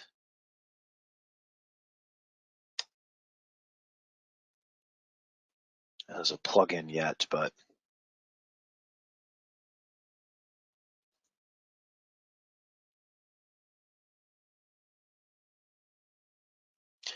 There's a integration for WinGet into SSCM, because basically WinGet you can use to patch the applications on a system pretty easily as well. You can, Chocolatey can update some of the commands, and for the ones that Chocolatey doesn't get, very easy. The only one this will not update is Spotify, because Spotify is is installed on the users folders.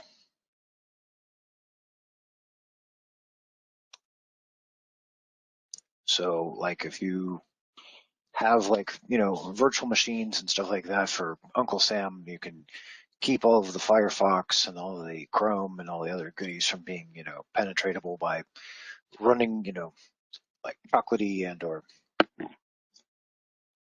other scripts pretty often. I mean, here you can see which stuff's out of date, even if it's not that far out of date. You can pretty much patch it with one or two commands, patch like multiple software. YubiKey Authenticator, you can set that up to where I can even, if you have a pin for Windows, and it's a easy to guess pin, you can make it to where they have to plug in the YubiKey, but the YubiKey basically is like a CAC-like card. It's like a thumb drive looking deal, and then they have to click on the brass plate as well as supply the pin to log into Windows. So you can make Windows, pretty hardened as far as login.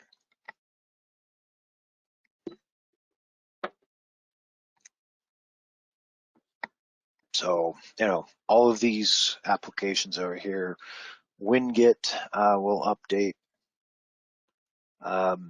based on their versions.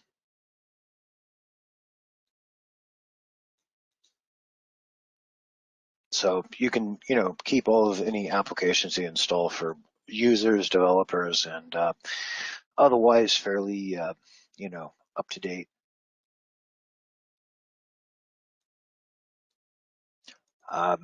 Plus, it makes it much easier because you can, as I said, like if the user is far away and their base system's in the cloud, instead of having to ship them copies of software, you can literally deploy it pretty much with Chocolatey and or other means, like other scripts using Chocolatey as a backend, but then you can use like a script that drops in, say, the Windows 2022 licensing key for Office or 2019.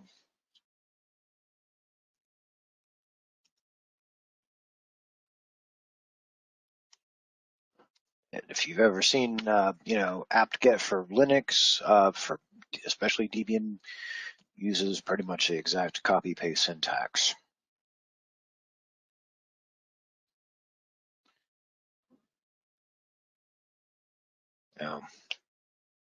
It'll update like anything that like cloud applications like Atom, it'll update rather frequently. Some applications like you can even use it to update the device drivers, so you don't have to administrate them.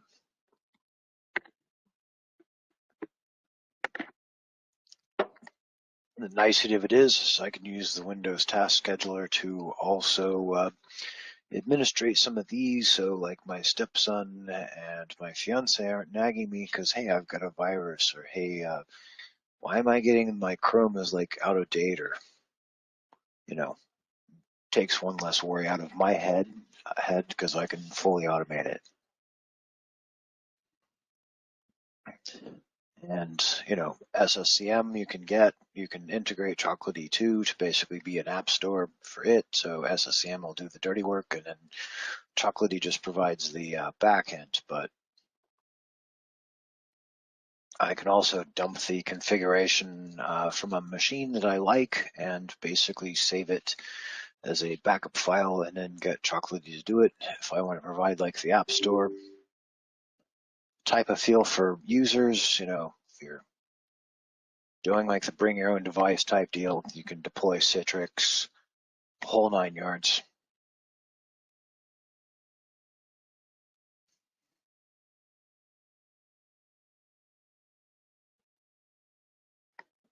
So like chocolatey GUI will give a nice GUI-fied application for even the most clueless of user, but you can also set policies for what they can and cannot install as well. Chocolatey also has Chocolatey for Business, so probably, you can even deploy the DoD applications with it. But if it's a civilian side application, you can kind of filter it or filter down what they want, whether they have access to the public repo or the Chocolatey for Business repo, which the free repo is always good. But then if you're a Chocolatey for paying customer, then, you can get access to those too. Chocolatey for Business, so you can also have it watch applications and learn. You can then generate like a NuGet file for you to basically install the same application, and store it on your, cloud.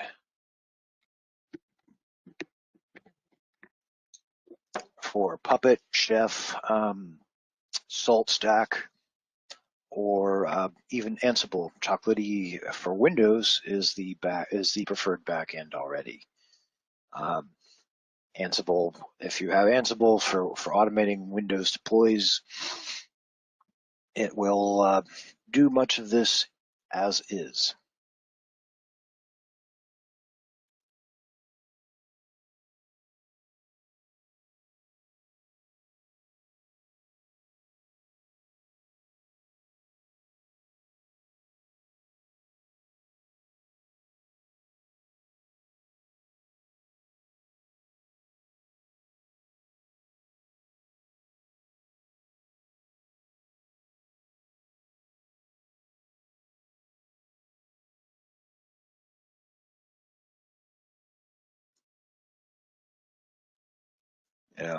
Basically for the clueless user, you can kind of get the list of applications. So, but the nicety of Chocolatey is then you as an administrator doesn't have to go download Chrome, Firefox, or anything else. It basically just uses PowerShell to go do that.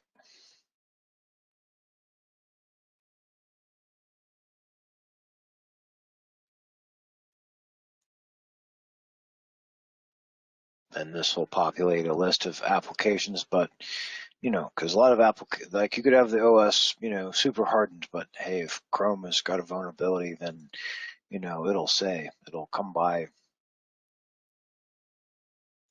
and say, hey, it'll mark here with an update wanted, which is often good, but like if users don't, or if you're fully managing the application to where the users don't have the rights to update it, then, how else do you update it?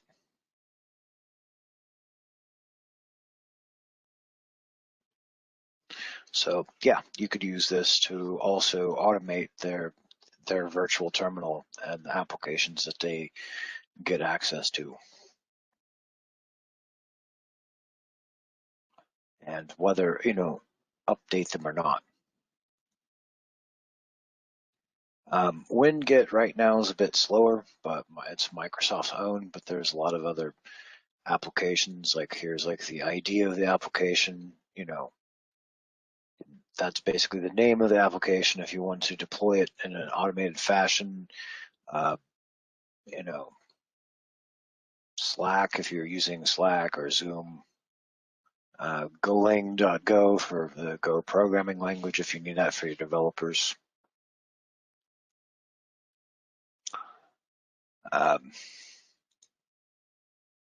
Can pretty much automate the whole lot of stuff.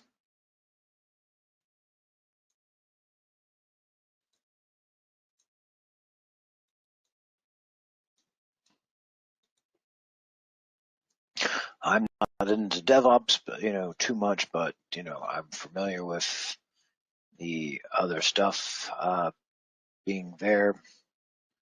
But for just automating system deployments and making it, as brain dead easy as possible, like NT Lite is about as light as it gets. and then you can pretty much, you can hook a few post-deployment scripts to make sure that the PW Shell 7 is deployed, like the newest version of the PowerShell is deployed, or that the Windows updates automatically download and deploy. Realistically, whether the system joins like SSCM or Intune, you can also do via the post-deployment script method. Then you can basically have the Intune and whatever else deploy that.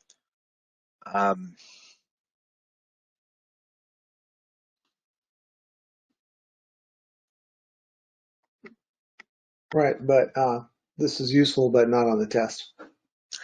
Yeah, I'm just saying in practice, it's basically the best practices type of stuff. It may not be on the test, but it's like, since you asked, I figured I'd cover that rabbit hole. It's like, because that's basically, what they're doing. But, thankfully for you, it won't be on the test, but who knows? Similar stuff might find its way on the test for your unluckier friends who don't have their CISSP in the coming years. Especially with DevOps and automation, and since they do have a cloud certification from IC2 also. Yeah, this might be interesting in that area. It counts towards like their level 1. The level 1 from the Cloud Security Alliance is partnered through IC2, but like their level 2, that's much harder. You have to go through the Cloud Security Alliance for that, so that's basically it. Before COVID hit and jumbled everything up, I was thinking of going that way.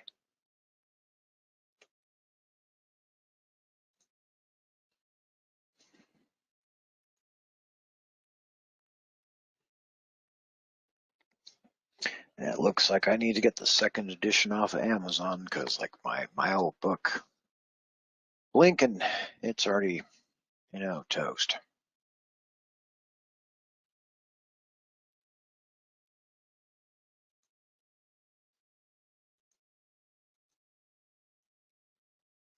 But yeah, there's a couple tools for that. Like they have, DoD's already using it for, their stuff for Steel Cloud. But there's a few other tools for like doing stakes.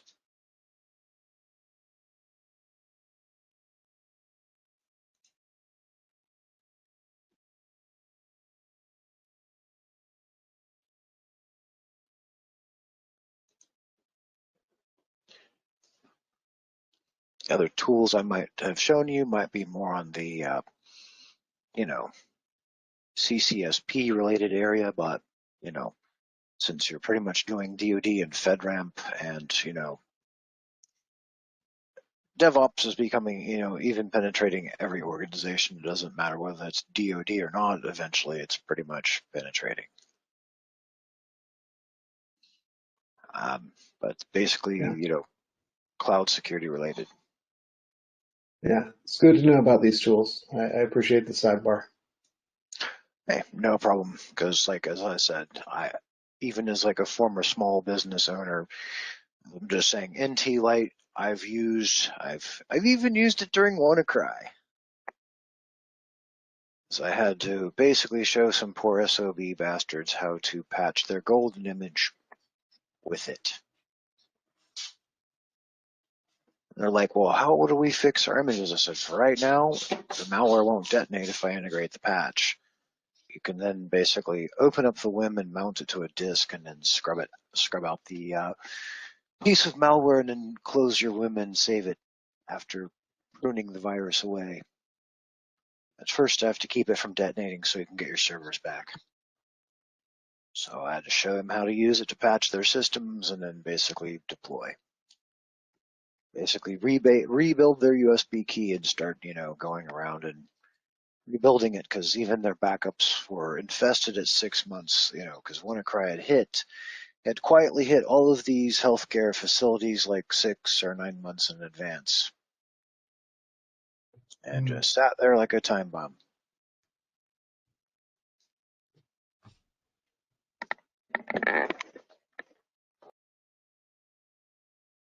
Yeah, I'm not, our friends at the Equation Group in doesn't exist, Virginia, and stuff that got leaked out of Snowden's tilt as far as being existed, people figuring out who's responsible for it, and then everybody on the planet trying to reverse engineering it. I pretty much was able to get the toolkit out of that. Antivirus groups were seeing it, then it pretty much got leaked and reversed from the samples that our friends that doesn't exist Virginia left running in the wild. So, sometimes you wish that they would have put self-destruct code in their toys, so they police their brass. If you're going to go shoot off a Desert Eagle at the Russians, sometimes you might want to pick up the shell casings. Just saying. So, Michael, you'd asked us yesterday to go and take some practice tests. Yep, trying to see where your weaknesses are. Yeah, I think the one on the Sprintzeal site, I took the first one. The I had were on the risk analysis and the Wi-Fi protocols. So I guess we're going to get to those eventually, but just that's where I missed the most questions. Didn't do too badly on the practice test, but those are my weak points. I didn't know if they've added the Wi-Fi protocols in there, but it's for a lot of secure design, that's been rather. Yeah, I mean, it's what's the fastest Wi-Fi protocol? Here's 802.11g, 802.11n1, 802.11a, and some other ones that don't exist. That's the kind of question that I missed. Yeah, the risk analysis framework, I can look at it right quick and I can pull up the overview slide because I'd kind of gone through that. It's like, wow, that's their slide, and it was super missing. Official practice tests, nope. It's I can figure out which module it's in to try and kind of go over it. So I just basically, it's here's their outline.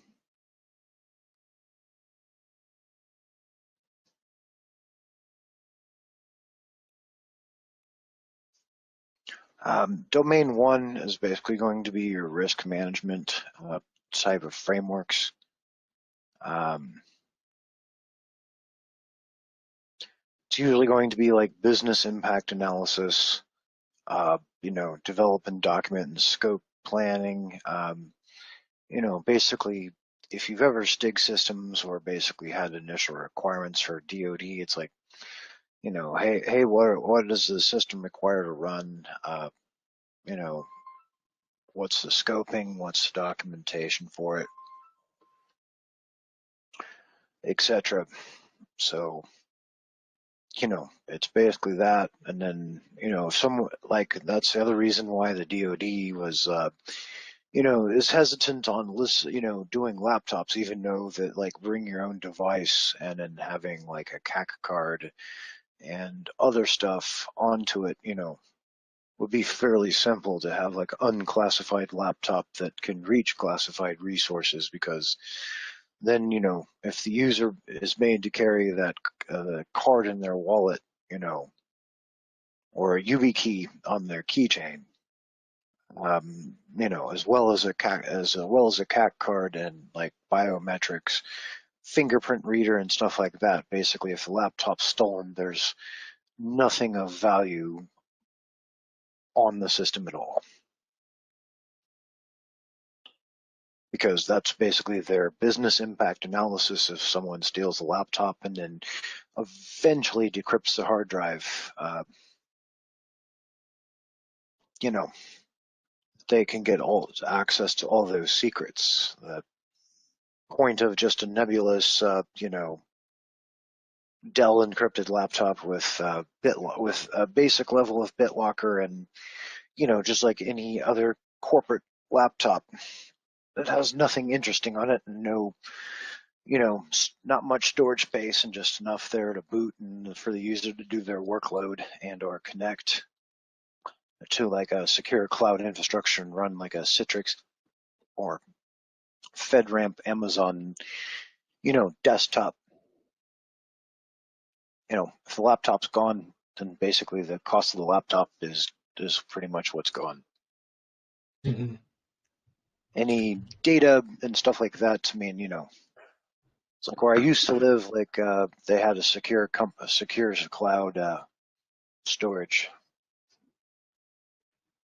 Yeah, I think the part that I was trying to get to was the risk management concepts, the process described in 1.10 on that page, which is, what are the actual steps for going through a risk analysis? Is that something you could walk us through? I mean, usually like in the civilian side of things, the risk analysis is based on a weighted copy.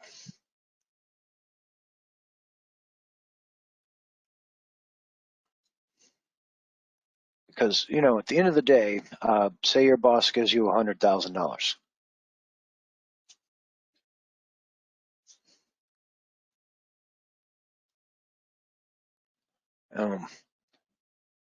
I'm just saying, say your boss gives you $100,000, you're at Joe Schmo's startup. You're a growing company, about ready to make $1 billion, the first $1 billion ever this year, et cetera, et cetera. Boss gives you $200,000 for your IT budget. So at the end of the day, legal requirements, basically the CIA triad is king. We all know that. It's basically, then then you have to basically see what your threats are. Do you have a competitor that's nearby that's taking pot shots at you? Are you in a space that North Korea just, wants to get to know you real good? Or are you in a new market sector that no one's in? So you're like a front leader. Your company just made like a new implantable device, a new implantable medical device, that allows people with diabetes and failing pancreases and livers to, 10 years of life, and it's brand new that no one's going to bother you except for trying to steal your trade secrets and or, basically it's, what's your threat landscape, what's your risk tolerance, what's your budget? Because in the DoD side, hell, there's enough dark money there to, band-aid every problem pretty much, even if it's to the point of stupidity. It's like, why are we spending $20 million to like implement this band-aid solution when they're doing this on the civilian side and it costs less? But hey, we've been doing that way for 20 years. Is the rebuttal. It's like, most civilians companies won't spend that much for it, but hey, the DoD's been doing it for that way for 20 years, and the budget was already baked in stone. And the senator who allowed the DoD to get away with it, was getting their kids and their other cars washed and waxed at Fort whatever, Alabama for eons. So sweetheart deal is there too. The politics of it, especially with DoD. But on the civilian side, it's basically how much risk, how much can we afford, and if we can't afford it, how much is our cyber insurance? And I take it there's a newer security model, but I've forgotten notes on it. I'd have to reach out to my chapter president on it. But if you've ever heard of the credit risk scores such as FICO, Oh, sure. there's a FICO-like scoring system for cybersecurity that another organization's come up with, and it's a free model. So it gives them a FICO-like score number for their cybersecurity risk, per site. So you can compare how well you're doing as opposed to the others. Especially in small business, it's easy to let just stuff go. Because like sometimes you just have to, accept the risk. You just have to accept there is a risk. I don't have the money to do shit about it. The only thing I can do is basically box these systems off in a closet behind like 3 or 4 layers of firewalls and pray to God. Pray to the almighty cyber gods that nothing happens. Like, we do business, like we're at XYZ Corp, we do business with this bank. We have like legacy 2003 terminal services that have an application that's written, in like a jangly bit of COBOL and Java that interfaces with this bank's terminal. And although we have these systems isolated to internal users, like if anyone gets in, which we pray to God not to, that, life can be very, very bad. But, they can try and cyber insurance it to death, or otherwise, like if there's an occurrence.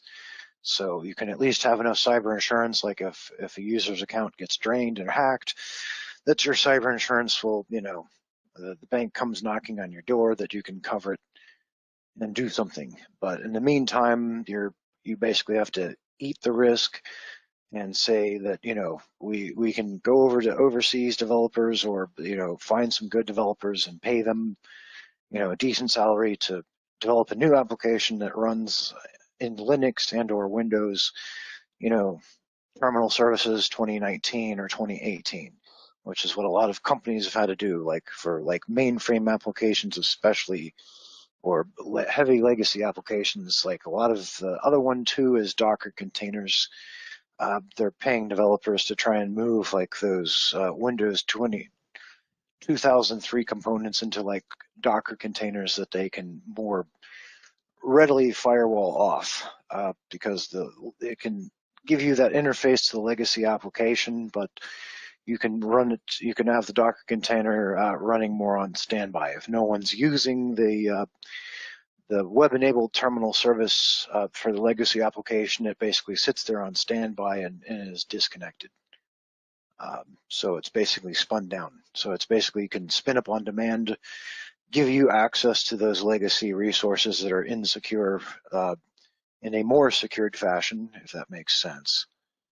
It's like, the default way, the old way of doing it was very insecure, or basically became insecure because Microsoft isn't supporting even 2008 servers unless you're like the US Navy and you're basically sending warships full of, bundles of cash. Or your Walmart, or, because let's face it, there's Windows XP running on some of the nuclear submarines because they're embedded terminals.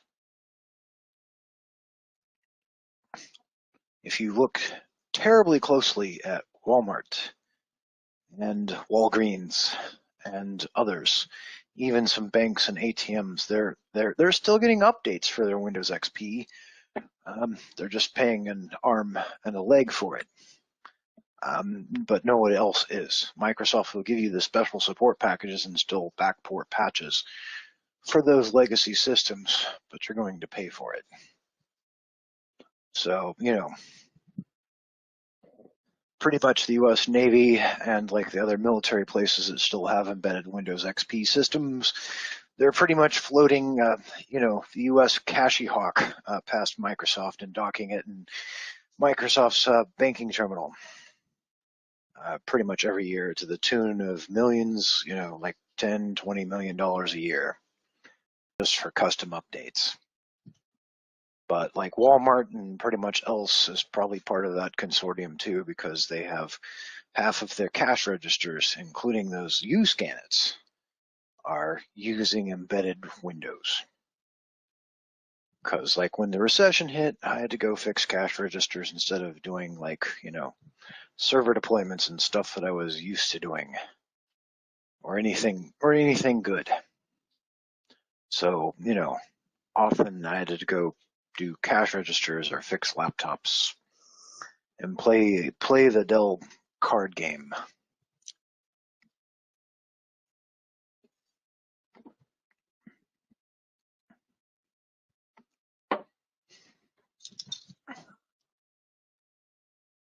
So the point of it is that you have to see what your biggest threats are. Say you've taken on a couple interns that are just that, a thunderstorm follows them everywhere they go.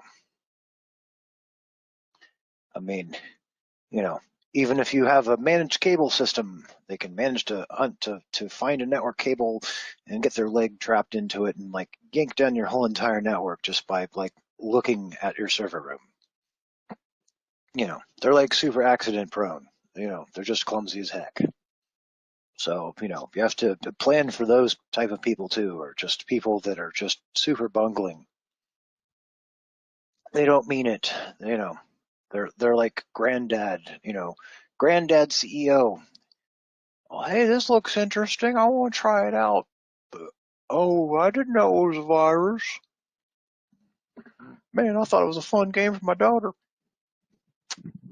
So, yeah, you got to figure out who your threats are, including the bungling ones, and how much money you can spend to, keep them contained. So whereas like the DoD process, it's basically that. So, people stealing your laptops at the airport, highly likely. So mitigation is like if you have cloud tools like, if they have like, if you issue them Chromebooks, like if there are certain users and they've issued them Chromebooks or even MacBooks, basically for you is that you can nuke them from orbit, like Jump Cloud. It literally can send commands to basically self-destruct itself. I don't know who has the nice BIOS level security tracking software, but I might have to, pick the brain of the guy down at the Scottish Rite Hospital. But his will basically will permanently tattoo the system and track it. If someone installs a new operating system, it locks them out of it and basically displays their home address.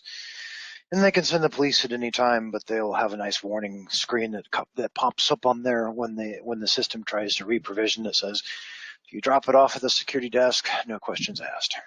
Because they've had people steal their laptops rather frequently, or even try and dumpster dive for computers out of the dumpster. So until the guy removes that tattooing on the BIOS, none of their machines can be refurbished or ever sold. Most of them pretty much get ground up. So I'm not familiar with what software that he's using for anti-theft, but that's basically what they do. Like even if you wipe it out and put Linux on there, it will basically keep displaying this machine has been stolen, return to security desk, no questions asked. Scottish Rite Cathedral, Scottish Rite Hospital, Dallas, Texas, blah, blah, blah. So there's that. But most places, if their laptop gets stolen, they don't have too many good theft controls. Like Prey was the one where I said you can enable the guest account just so the clueless user will like make a Google search and then give away its location. But Jump Cloud you can use to, like for Macs, you can have it pretty much wipe any data of consequence away from it using mobile device manager that's baked in. Like if cell phones get stolen, so it's basically you have to classify your risks. Which threats.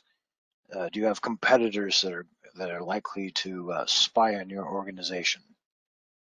That too. So it's basically how likely it's, malicious actors, that kind of stuff. It's like usually there's a table that you'll make,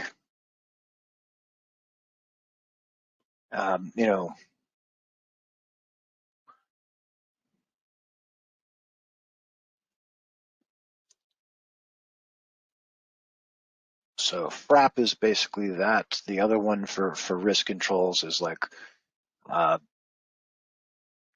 Octave, critical threat, asset, vulnerability evaluation.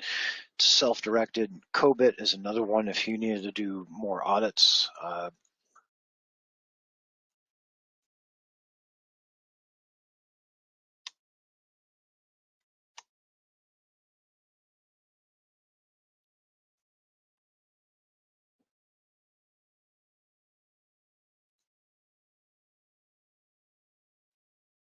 Like for a while, they were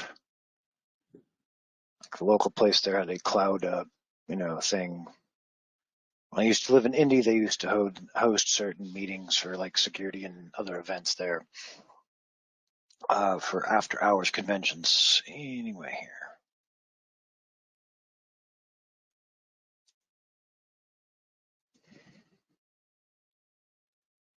Like,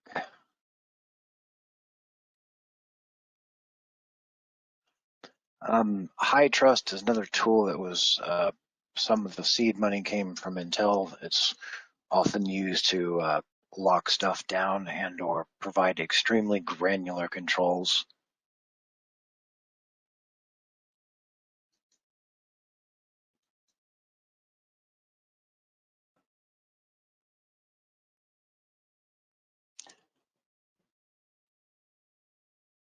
But you can get a certificates in COBIT.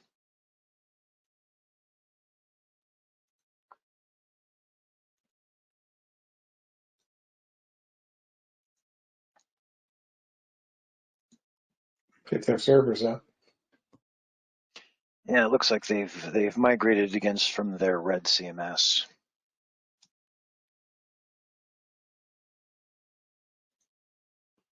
Looks like they're running microservices. Yay.